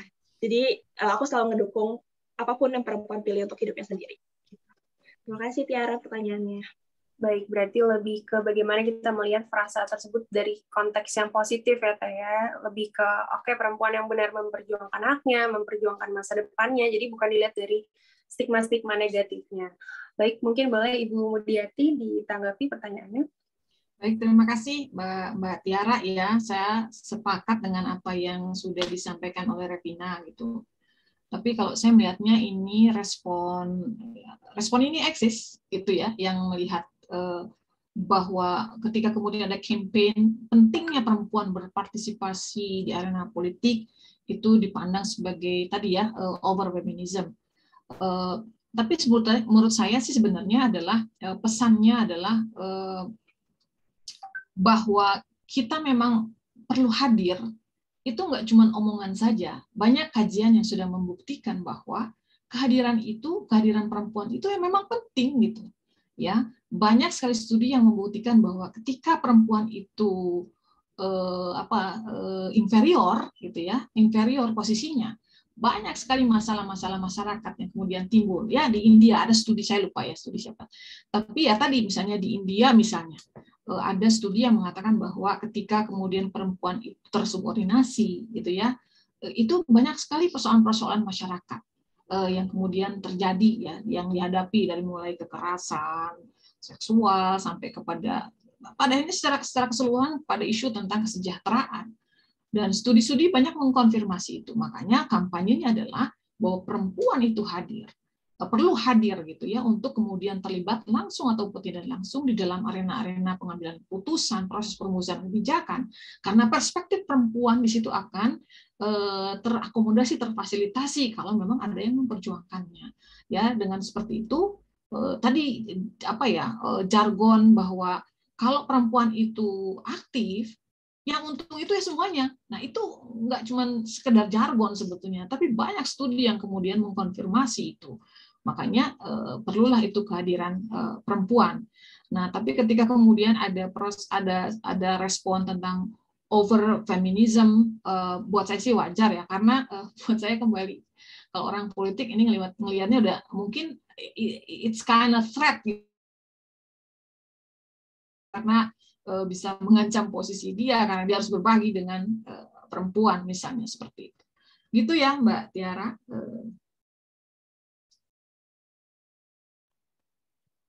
Baik, terima kasih banyak Ibu Mudi atas jawabannya. Saya anggap sudah cukup sangat terjawab dengan jelas. Mungkin saya akan lanjut kepada pertanyaan selanjutnya, datang dari Salvia Putri Sakina dari Universitas Pajajaran. Apakah dengan masuknya wanita dalam komposisi politik sudah pasti menjamin regulasi terkait penegakan hak wanita akan lebih baik dari sebelumnya? Mungkin dari Ibu Mudiati terlebih dahulu, silakan. Oke. Terima kasih, Mbak. Siapa tadi namanya? Salvia. Salvia ya. Oke, pertanyaan yang sangat menarik. Jadi buat saya ini masih menjadi PR selain persoalan kehadiran secara jumlah. Ini kalau dari konsepnya kita menyebutnya descriptive representation. Jadi bicara soal 30% gitu ya, minimum itu kita bicara deskriptif. Ya, keterwakilan politik deskriptif, hadir secara jumlah, secara kuantitas. Itu penting. Tetapi itu that's not the only factor untuk kemudian bisa memberikan efek kepada kebijakan, keputusan yang memang pada ingin berpihak kepada kepentingan perempuan misalnya. Ada satu lagi tahapan yang perlu juga dibuktikan oleh para wakil perempuan itu, yang saya istilah tadi, hadir dan berpengaruh gitu ya. Nah, ini yang disebut dengan substantive representation. Ya, keterwakilan politik substantif. Bagaimana kemudian setelah hadir dia juga mampu mempengaruhi. Ini yang menarik. Karena beberapa studi menunjukkan bahwa tidak menjamin sebetulnya. Ya, banyak. Lalu kemudian itu berkorelasi dengan berbagai output lembaga politik yang misalnya output kebijakan, tindakan, ucapan gitu ya dari para wakil rakyat perempuan itu yang kemudian memihak pada perempuan. Ya, kita bisa tahu sendirilah dengan bukti empirik di kasus-kasus yang seperti sekarang ya, ada dispute misalnya tentang undang-undang ya, RUU PKS kan rame tuh kan gitu ya, antar perempuan juga gitu. Nah, atau misalnya kebijakan-kebijakan yang lain. Jadi ada studi yang justru malah pertama yang mengkonfirmasi bahwa ternyata mereka kok kalau udah jadi malah jadi netral gitu, gender netral, nggak kemudian berpihak pada kepentingan perempuan juga, baik dari bicara, tindakan, maupun ketika mereka terlibat dalam proses-proses pengambilan keputusan. Jadi memang tidak serta-merta, itu nggak menjamin. Tapi justru itu adalah tuntutan yang seharusnya dialamatkan kepada mereka dari konstituen-konstituen perempuan nih gitu ya, untuk bisa kemudian mereka juga memperjuangkan kepentingan perempuan di sana gitu. Jadi tidak serta-merta lah dari deskriptif ke langsung substantif. Ada banyak proses ternyata yang untuk kemudian bisa pada akhirnya kita bisa memberikan label mereka memang sudah mewakili kepentingan perempuan. Baik, terima kasih Bu Mudiati. Mungkin selanjutnya Teh Revina dapat menanggapi. Oke, terima kasih Teh Salvia atas pertanyaannya.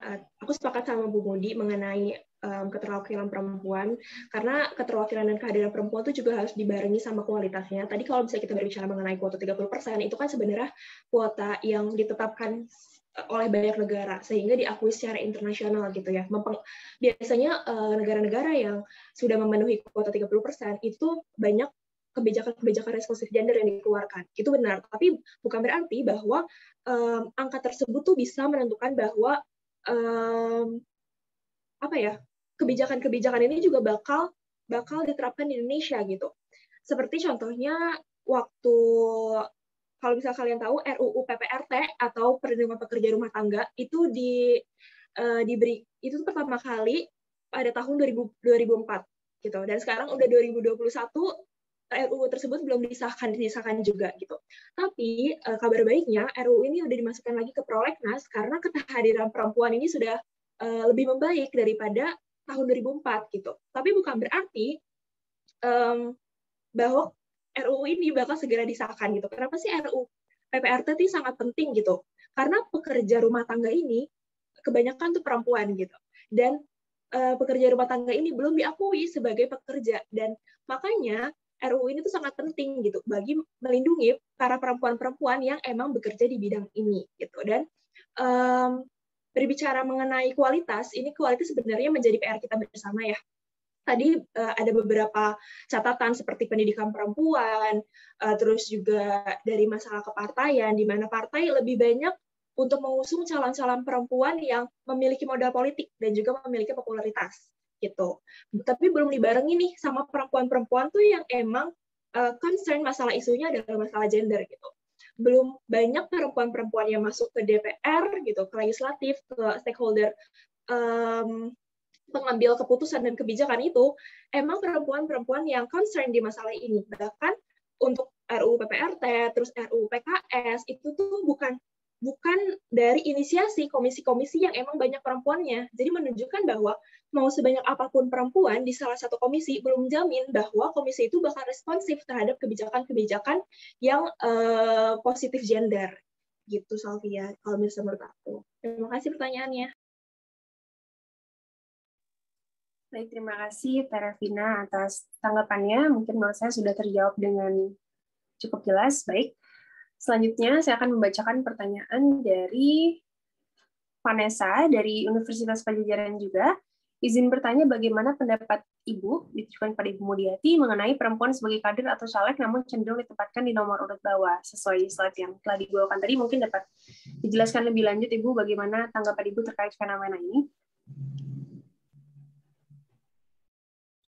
Baik, terima kasih. Nah, studinya Mbak Prihatini itu menunjukkan bahwa kehadiran perempuan itu belum menjadi prioritas dari partai politik gitu. Ya, itu satu, makanya kenapa kemudian banyak sekali seperti yang tadi data disampaikan, partai politik itu masih menempatkan perempuan di nomor-nomor bawah. Itu satu. Kemudian yang kedua, ya tadi proses penentuan nomor urut ya daftar kandidat itu tertutup gitu juga ya. Jadi memang ini menjadi misteri ya dari pihak luar, bahkan mungkin termasuk si kandidatnya sendiri, bahwa itu menjadi hak prerogatifnya pimpinan partai politik. Dan ya tadi ketika kemudian melihat mereka tahu persis ya para pengurus partai itu bahwa nomor urut kecil itu chance untuk terpilihnya besar. Nah, itu menjadi arena juga ya, arena istilahnya bagaimana kemudian memilih kandidat-kandidat yang tadi ya secara modal politik, modal ekonomi kuat, yang pada akhirnya membuat kandidat perempuan yang ini satu fenomena lagi, bahwa yang 30% itu memang syarat mandatori ya, wajib gitu. Tetapi karena proses kaderisasi partai yang tidak berjalan baik di banyak partai di Indonesia, jadi kecenderungan ya tadi asal memilih dan lain-lain itu ada kuat di situ ya. Jadi sekedar untuk memenuhi minimal 30% sehingga dia berhak untuk ikut pemilu legislatif misalnya. Nah, jadi asal ada nama, dan akhirnya yang muncul ya tetap kandidat yang laki-laki yang memang mungkin secara modal politik, secara modal ekonomi lebih kuat. Makanya ada, tapi ya di nomor-nomor terakhir. Ya pada akhirnya menurut saya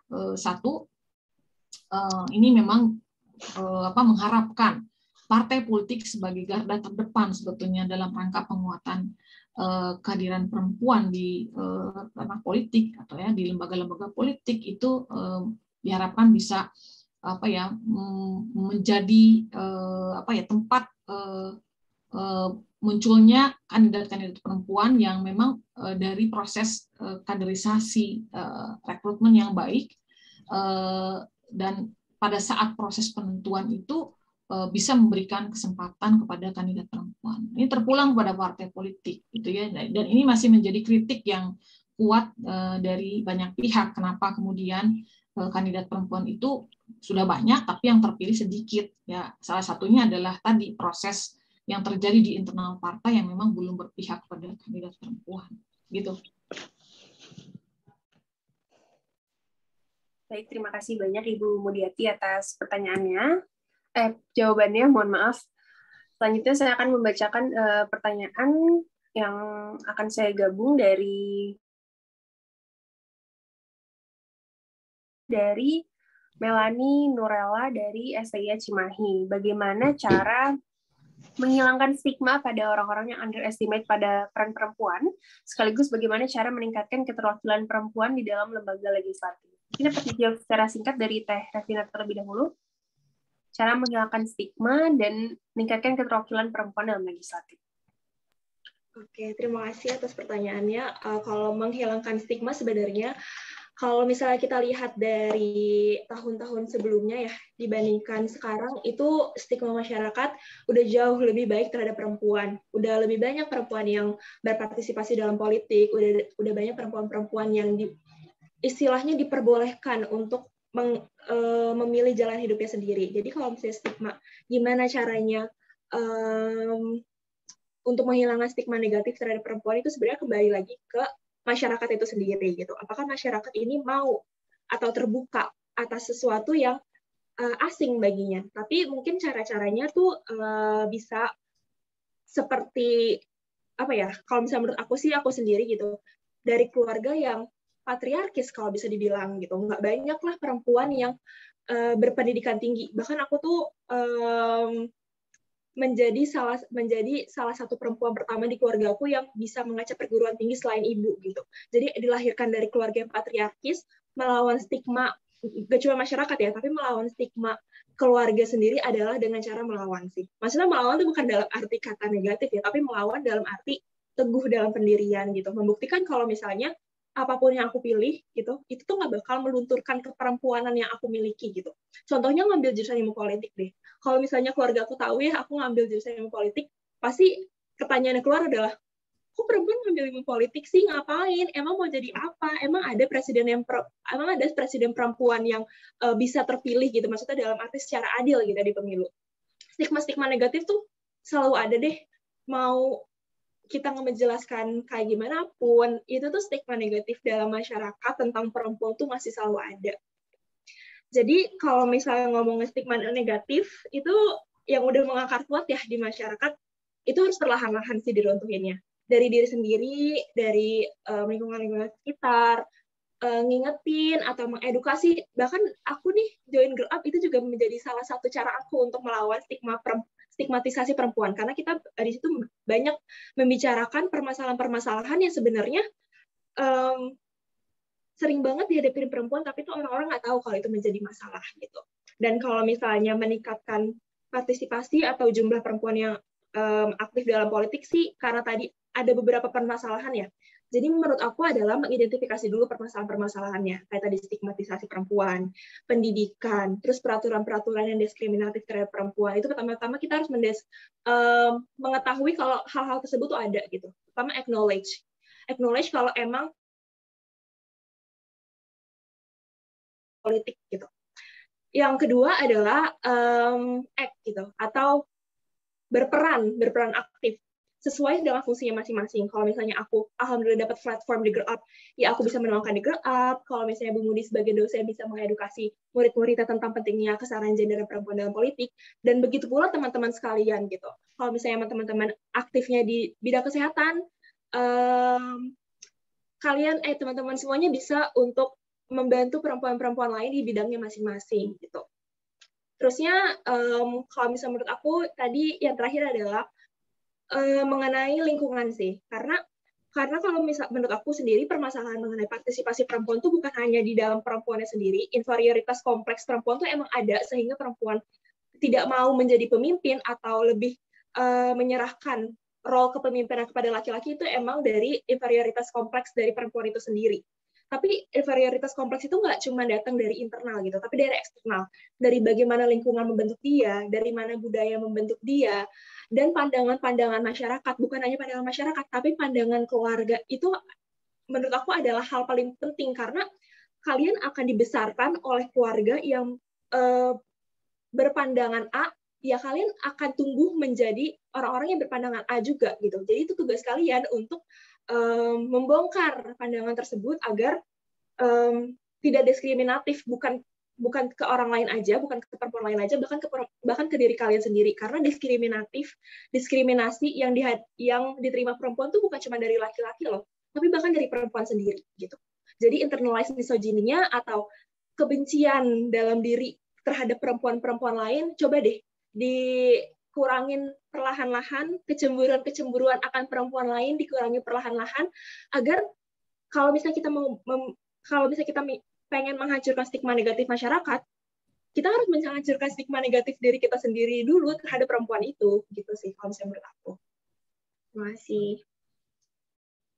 Baik, terima kasih banyak Teh Revina. Mungkin dapat lanjut ditanggapi oleh Ibu Mulyati. Ya, baik, tadi sudah banyak sekali disampaikan oleh Revina yang menurut saya sudah cukup baik. Tadi stigma itu menurut saya ya selain datang dari diri kitanya sendiri untuk memperbaiki, membuktikan bahwa kita ini memang atau misalnya siapapun ya wakil perempuan kah harus bisa membuktikan bahwa memang dia layak untuk menjadi wakil dan memberikan kontribusi positif. Itu yang perlu kita diperlihatkan pada masyarakat untuk mengurangi stigma. Hal yang penting lainnya juga sebetulnya ini ya menurut saya ya seperti tadi berita yang di awal itu tentang yang di highlight media itu ya cuman tadi hebohnya baju perempuan dan seterusnya gitu ya. Ini harapan saya juga adalah bagaimana kemudian media itu bisa memblow up kontribusi positif perempuannya gitu ya, wakil-wakil perempuan gitu, itu yang menurut saya agak-agak kurang gitu. Padahal itu efeknya akan sangat luar biasa pesannya pada masyarakat secara umum dan untuk bisa melihat ya role model yang baik gitu. Jadi mereka juga akhirnya terdorong untuk bisa aktif dan mungkin bahkan mengikuti jejak role modelnya karena memang blow up media yang bagus-bagus gitu ya, beritanya nggak cuma bicara soal tadi baju riweuh gitu ya dan seterusnya, wah dandanan itu yang di highlight gitu ya, sedih banget gitu. Padahal mungkin kontribusi positif dari para wakil perempuan yang sekarang atau pemimpin-pemimpin perempuan yang sekarang eksis gitu juga cukup banyak, tapi kok ya kurang di highlight. Itu menurut saya itu juga salah satu cara untuk bisa mengurangi stigma negatif terkait dengan tadi perempuan, wakil perempuan. Nah, khusus untuk tadi penguatan kehadiran perempuan di ranah politik, kembali menurut saya ini juga soal pembuktian bahwa mereka juga harus bisa menunjukkan kapasitasnya secara baik ya, sehingga public trust itu menjadi kuat. Dan pada akhirnya itu kemudian akan mendorong tadi. Jadi ada efek ya keterwakilan simbolik istilahnya. Mereka punya peran itu juga yang memberikan pesan positif ya pada masyarakat, pada generasi perempuan, sehingga nanti mereka juga pada akhirnya tidak sia-sia. Trust mereka menjadi kuat dan ingin memilih perempuan itu karena mereka melihat fakta nyata ya kontribusi positif dari para wakil perempuan gitu. Nah, ini yang menjadi PR bagi mereka yang sudah eksis, jangan hanya sekedar hadir tapi tidak berpengaruh, tapi yang penting adalah ya present with influence itu. Gitu melengkapi saja. Terima kasih. Baik, terima kasih Bu Modi atas tanggapannya. Pertanyaan selanjutnya, ini sesi pertanyaan sudah kami tutup dan akan saya bacakan sampai penanya terakhir. Ini ada pertanyaan selanjutnya dari Brigita Adinda dari Universitas Pajajaran. Izin bertanya ke Bu Modi dan Teh Revina, di tengah pandemi ini, angka pernikahan dini melonjak di masa pandemi. Hal ini secara tidak langsung menunjukkan bahwa pendidikan bagi perempuan tidak terlalu penting. Terlebih lagi didorong dengan adanya budaya patriarki yang membuat perempuan dapat stigma hanya berperan sebagai ibu rumah tangga dalam artian mengurus rumah, anak, suami, sehingga bagaimana cara kita mengubah pandangan masyarakat Indonesia yang tentu saja ini sudah terakar dalam masyarakat itu sendiri. Bahwa pendidikan dan peran perempuan saling berkaitan dalam memperjuangkan hak terutama bagi perempuan sendiri. Mungkin inti pertanyaannya bagaimana tanggapan Terevina dan Ibu Mulyati terkait bagaimana perempuan yang seakan-akan harus memilih antara karir dan juga peran mereka sebagai ibu rumah tangga. Mungkin dari Terevina dapat ditanggapi. Oke, kayaknya ini pertanyaannya hampir sama kali ya kayak yang sebelumnya mengenai stigma masyarakat. Tadi kayaknya kalau misalnya stigma udah dijelaskan juga sama aku, sama Bu Mudi juga mengenai pendapat masing-masing. Tapi kalau misalnya mengenai pendidikan ya, menurut aku kalau misalnya pendidikan sendiri sebenarnya bukan cuma dari stigma sih, tapi juga dari kemampuan ekonomi. Karena bukan hanya karena stigma masyarakat gitu, bukan hanya stigma orang tuanya atau stigma keluarganya, tapi juga karena emang faktor ekonominya. Dari pengalaman aku sendiri, jadi kakakku tuh tenaga kesehatan di salah satu puskesmas di Jakarta Timur, dan setiap hari ada selalu kasus kehamilan di bawah umur kayak 14 tahun, 15 tahun. Jadinya mereka nggak bisa melanjutkan pendidikan atau emang sudah dinikahkan sama orang tuanya tuh pas 15 tahun, pas 16 tahun. Itu bukan karena orang tuanya nggak mengedepankan pendidikan, bukan karena orang tuanya itu memandang bahwa pendidikan hanya untuk laki-laki, tapi kebanyakan faktor adalah ekonomi. Gitu.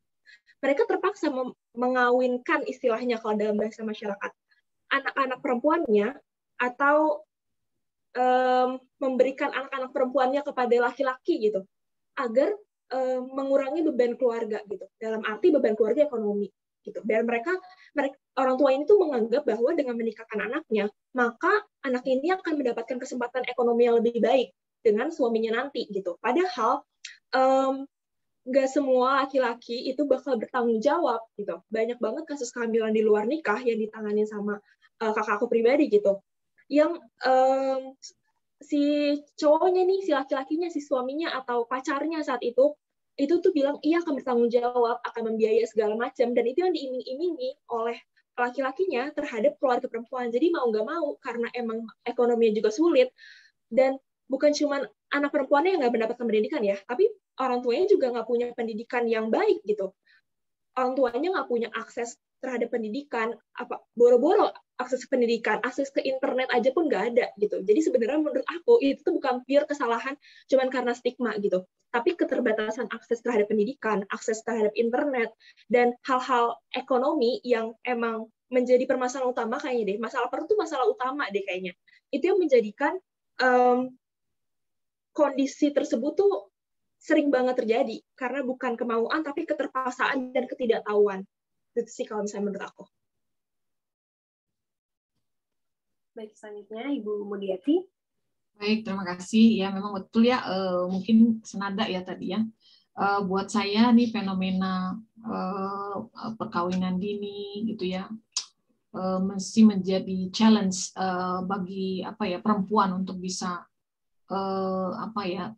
aktif di ranah publik gitu. Jadi memang harus diakui bahwa tadi culture bahwa perempuan itu ngapain sekolah tinggi-tinggi, toh nanti juga balik lagi ke dapur ngurus anak dan lain-lain. Ini masih menjadi perspektif yang memang masih berlaku ya di sebagian masyarakat. Tapi mungkin di daerah-daerah yang sudah perkotaan ya mungkin nggak terlalu gitu ya.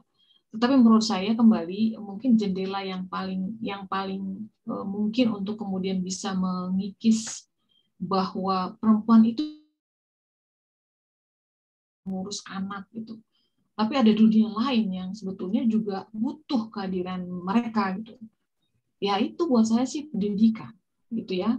Pendidikan itu yang kemudian bisa membuka cakrawala pemikiran perempuan. Ya, kembali tadi bahwa dunianya itu nggak cuma di rumah, bisa juga dia berkiprah gitu ya, berkiprah dan sebetulnya eksistensi dia dibutuhkan kalau mau kualitas kehidupan itu lebih baik lagi gitu.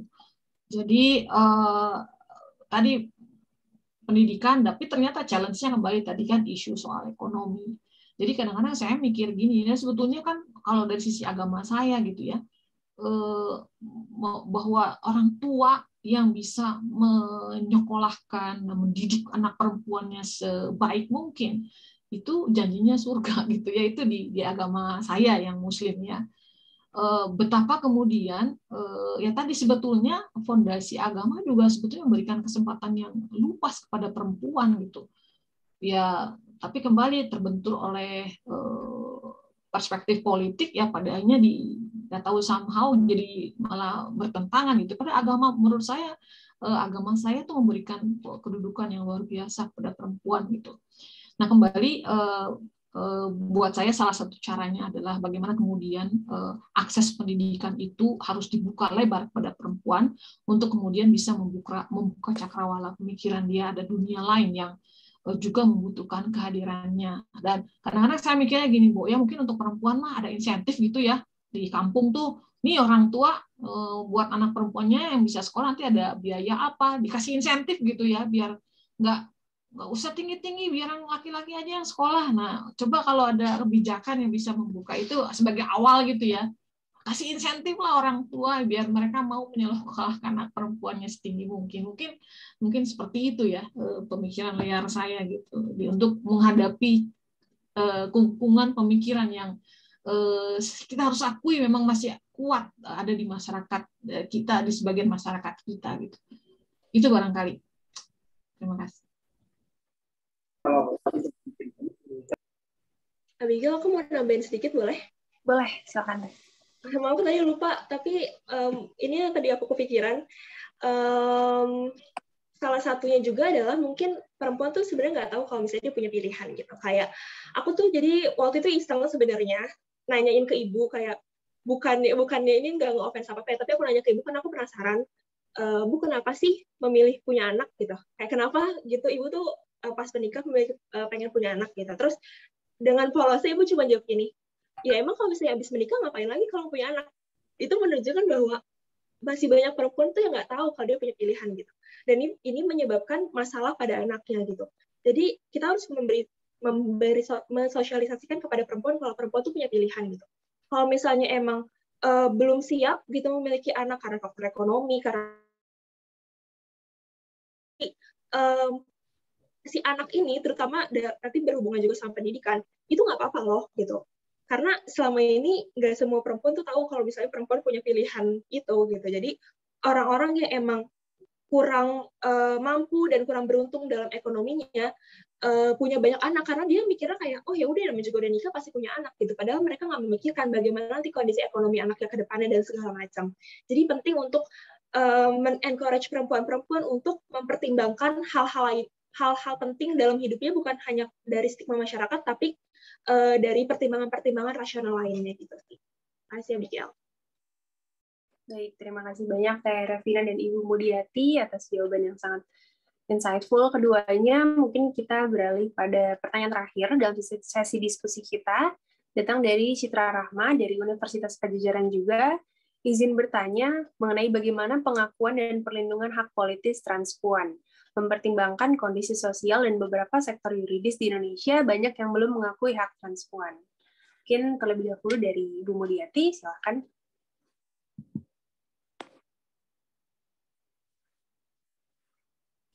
Gimana, Abigail? Tolong, tadi agak putus suaranya. Baik. Ini network saya nggak bagus. Apakah sudah jelas? Ya, sekarang udah. Izin bertanya, bagaimana pengakuan dan perlindungan hak politis transpuan? Mempertimbangkan kondisi sosial dan beberapa sektor yuridis di Indonesia, masih banyak yang belum mengakui hak-hak dari transpuan. Ya, wah ini pertanyaan yang sangat, apa ya? Kalau saya melihatnya mungkin dari perspektif hak asasi manusia gitu ya. Dia tetap human being yang harus kita hormati gitu ya. Dan dia juga entitled untuk hak-hak lain sebagaimana juga warga negara yang lain menurut saya gitu ya. Tetapi kembali ini akan menjadi pertarungan perspektif ya yang terkadang kontradiktif satu sama lain gitu ya, challenge. Dan kalau sudah bicara bagaimana kemudian mewujudkannya di dalam konteks hukum gitu ya, nah pasti akan rame kan gitu ya. Nah kalau dari perspektif politik pada akhirnya ya kontestasi perspektif itu yang akan kemudian menjadi arena yang perlu kita perhatikan bersama-sama, karena sekali lagi bicara soal keberadaan transpuan atau yang lain gitu ya, itu juga pada akhirnya akan melibatkan pemikiran-pemikiran terkait norma, etika dan lain-lain ya, yang kemudian hadir di negara kita secara spesifik. Karena sekali lagi nilai norma itu kan terbatas oleh ruang dan waktu ya, bahwa baik di sini belum tentu baik di sana, di luar sana dan seterusnya begitu ya. Dan menurut saya, kalau saya sendiri secara pribadi sebetulnya kembali sebagai warga negara dia entitled untuk hak dan kewajiban yang sama dengan warga negara yang lain. Tetapi persoalan apakah kemudian nanti kita bisa mewujudkannya dalam dinikmati oleh warga negara yang lain, pasti akan agak sedikit ada resistensi karena memang norma yang tidak biasa sebagaimana mungkin kalau kita ada di negara barat gitu. Kalau saya sih perlindungan itu perlu untuk semua warga negara ya, regardless tadi orientasi dan lain-lain. Itu Mbak Abi. Baik, terima kasih Bu Mudyati. Jadi kembali lagi kepada hak asasi manusia semua orang ya Bu ya, tanpa memandang bulu, memandang status ataupun pilihan yang mereka bawa sekarang gitu. Mungkin terakhir dari Teh Revina dapat ditanggapi pertanyaan mengenai bagaimana kesetaraan dan hak dari transpuan ini diakui di yuridis Indonesia. Oke, terima kasih pertanyaannya. Benar, pertanyaannya rada berat. Karena benar kata Bu Budi, kalau misalnya berbicara mengenai peraturan ya, itu kan ranah bagi kepentingan politik, nggak cuma kepentingan politik, tapi juga ada kepentingan agama, budaya, dan segala macam gitu. Tapi yang pengen aku garis bawahi adalah waktu aku bilang aku memperjuangkan hak-hak perempuan, perempuan itu juga termasuk transpuan gitu. Kepada orang-orang yang emang mengidentifikasikan dirinya sebagai perempuan. Dan tadi mungkin udah dijelaskan juga sama Bu Budi, jadi aku kayaknya nggak mau ulang lagi, tapi untuk kabar baiknya, pada tahun 2021 kemarin, Kemendagri melalui Dukcapil, Dinas Kependudukan dan Catatan Sipil sudah melayani pembuatan identitas bagi transpuan di seluruh Indonesia gitu. Dan kalau misalnya kalian tahu, Hendrika Mayora itu merupakan transpuan pertama yang hadir di pejabat publik gitu. Dia menjadi anggota Badan Permusyawaratan atau BPD di NTT. Jadi bagi teman-teman yang emang pengen mendengar gimana sih perkembangan transpuan, hak-hak transpuan diakuin, ada dua kabar baik, yaitu KTP transpuan sudah bisa dilayani, dan juga ada salah satu transpuan yang menjadi transpuan pertama di jabatan publik gitu, teman-teman. Baik, terima kasih banyak Teh Revina atas tanggapannya. Dengan demikian, teman-teman, saya mengucapkan terima kasih atas antusiasmenya dalam diskusi kita pada siang hari ini. Namun karena adanya keterbatasan waktu, maka sesi tanya jawab saya cukupkan. Izinkan saya juga untuk mengimbau teman-teman dapat mengisi link post-test sekaligus link absensi dan untuk link pemberian sertifikat yang akan kami cantumkan dalam kolom chat Zoom. Baik teman-teman, sampailah kita pada penghujung acara, dan saat ini saya ingin mengajak beberapa perwakilan dari mungkin audiens yang telah hadir bersama kita saat ini untuk menyampaikan kesan-kesannya selama mengikuti diskusi dialog partisipasi politik wanita dalam pemilu ini. Mungkin yang pertama saya pilih secara random dari teman-teman yang on cam ya. Di sini ada Gabriela menyampaikan kesan-kesannya. Baik, terima kasih atas pemaparannya. Menurut saya melalui seminar ini pikiran saya menjadi bisa lebih terbuka dibanding sebelumnya. Saya juga berpikir bahwa perempuan pun bisa menjadi aktor yang dapat merubah dunia. Seperti yang tadi Ibu Mudiati sampaikan bahwa salah satu tujuan dari SDGs sendiri yaitu adalah kesetaraan gender. Itu perlu dicapai untuk bisa mewujudkan tujuan SDGs yang lainnya. Kemudian dimulai dari cara berpikir kita, semua harus memiliki perspektif bahwasannya perempuan dan laki-laki itu memiliki hak yang sama, masih perlu ditegakkan. Kemudian segala kesempatan mau dalam partisipasi dalam politik sosial, budaya ataupun ekonomi, mereka pun dapat turut mencoba segala kesempatan yang mereka miliki. Tidak hanya demi kaum perempuan saja, tapi demi mempertahankan perdamaian yang ada di dunia. Sekian, terima kasih. Baik, terima kasih atas kesan-kesannya. Mungkin selanjutnya saya akan memilih dari salah satu penanya yang tadi berkontribusi dalam sesi diskusi kepada mungkin Teh Salvia Putri dari Universitas Pajajaran. Boleh memberikan kesan-kesannya terkait diskusi kita siang hari ini. Baik, terima kasih atas MC. Sebelumnya mohon maaf sekali tidak bisa online karena kendala jaringan naik turun. Untuk pesan-pesannya mengikuti acara ini, sebelumnya terima kasih banyak untuk Ibu Mudi dan Kakak Tina atas insight-insight yang telah diberikan, pemaparannya juga, lalu serta jajaran panitia juga terima kasih, sangat bermanfaat acara dialog ini menurut saya dan membuat pemikiran saya lebih luas lagi terkait partisipasi perempuan dalam lingkup politik. Dan mungkin saya juga terinspirasi juga untuk mungkin lebih berkontribusi ya dengan menjalankan sosialisasi dalam topik ini ke depannya. Itu aja sih mungkin. Terima kasih.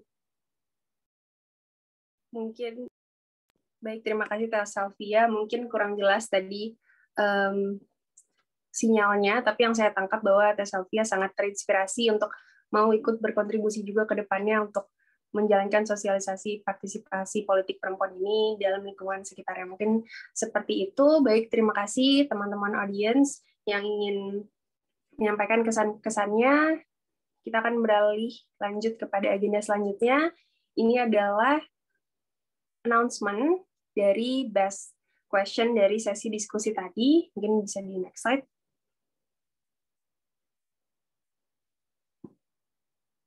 Berdasarkan sesi diskusi yang telah kami jalankan tadi, telah dipilih oleh teman-teman panitia 4 pertanyaan terbaik yang akan mendapatkan door prize hadiah yang kemudian nanti akan dihubungi lebih lanjut oleh panitia.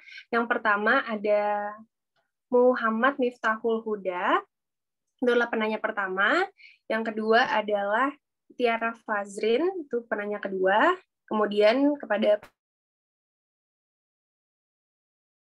penanya ke-8 yaitu Teh Citra Rahmah dari Universitas Pajajaran.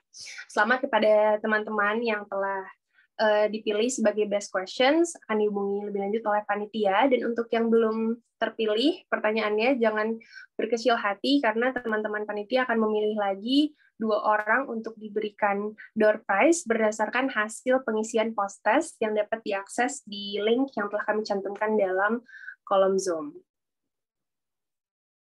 Baik, selanjutnya akan ada sesi pemberian sertifikat yang akan dilanjut dengan sesi foto bersama. Untuk sertifikat pertama, kami persembahkan kepada Ibu Mudiati selaku pembicara 1. Mungkin operator dapat dibantu untuk di-pin.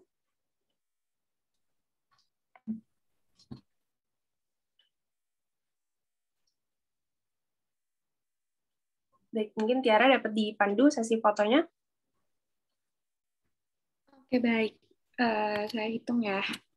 1, 2, 3. Oke, baik. Baik, terima kasih Ibu Mudiati. Selanjutnya, sertifikat kedua kami persembahkan kepada Teh Revina Nanda selaku pembicara 2. Oke, aku hitung lagi ya. 1, 2, 3.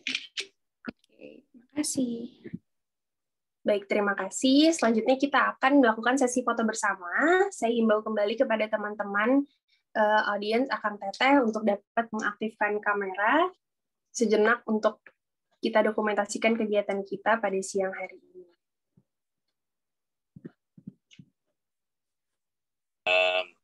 Mudah-mudahan jelas ya. Baik, mungkin Teh Tiara boleh dipandu kembali sesi fotonya. Baik, ini ada 2 slide, ada 4 slide, tapi yang on cam sampai 2 slide aja. Mungkin saya fotonya sampai 2 slide aja ya, gitu. Oke, baik, slide pertama saya hitung 1, 2, 3. Oke, baik. Slide kedua 1, 2, 3. Oke, terima kasih. Baik, terima kasih teman-teman audiens semuanya. Dengan demikian, sampailah kita pada penghujung acara. Saya mengucapkan terima kasih yang sebesar-besarnya kepada seluruh peserta yang telah hadir pada siang hari ini. Saya juga mengucapkan terima kasih sebesar-besarnya kepada kedua pembicara kita yang hebat yang telah menyempatkan waktunya pada siang hari ini, kepada Ibu Mudiati dan Teh Revina. Tak lupa juga saya mengucapkan terima kasih kepada segenap panitia yang menyelenggarakan acara kita pada siang hari ini. Akhir kata, mohon maaf apabila banyak salah-salah kata. Wassalamualaikum warahmatullahi wabarakatuh. Om Santi Santi Om Namo Buddhaya. Salam kebajikan. Terima kasih semuanya. Terima kasih. Mantap, keren banget. Semuanya. Terima kasih ya, Revina ya. Terima kasih Bu Budi. Terima kasih teman-teman semuanya. Teman-teman STIA Cimahi nih. Aduh, terima kasih banyak sudah hadir. Sama-sama. Tur nuhun. Mungkin kita mau foto lagi sama Bu Mudiati dan Teh Revina, boleh? Boleh. Tiara berarti ya? Ini ada Mbak Gabriela ya, terima kasih juga nih dari UKI, dari... Ya Bu, terima kasih sama-sama Bu. Banyak juga ya. STIA nih, keren. Banyak penontonnya. Binus, nah dari Binus juga terima kasih ya. PNJ nih. UI. Gimana fotonya? Boleh Tiara di-feed lagi Bu Mudi dan Teh Revinanya. Oke.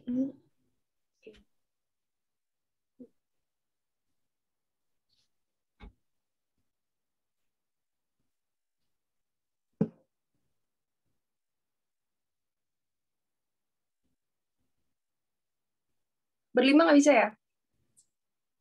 Sama kita juga. Apa gimana? Oh, oke. Wait.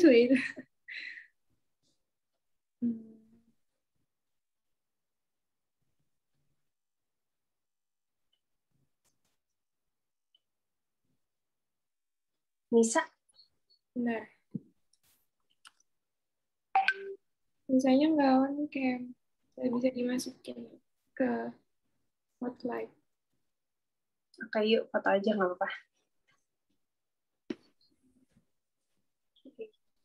Oke, aku hitung lagi ya.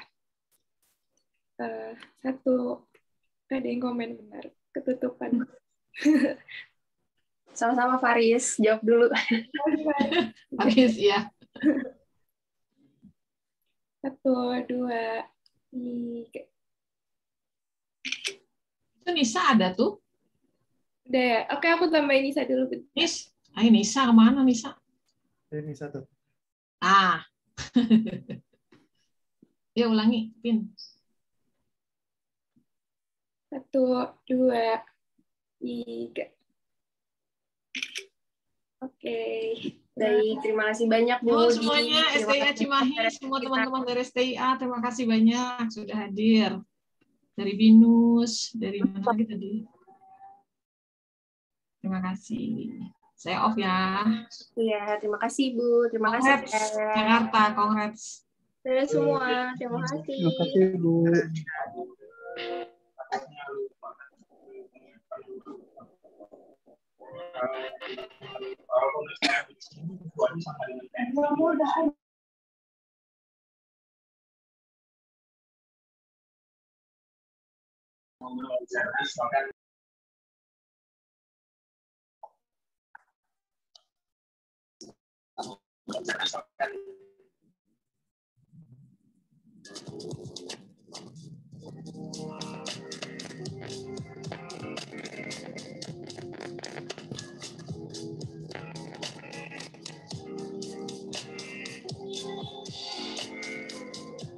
Terima kasih teman-teman hadirin semua.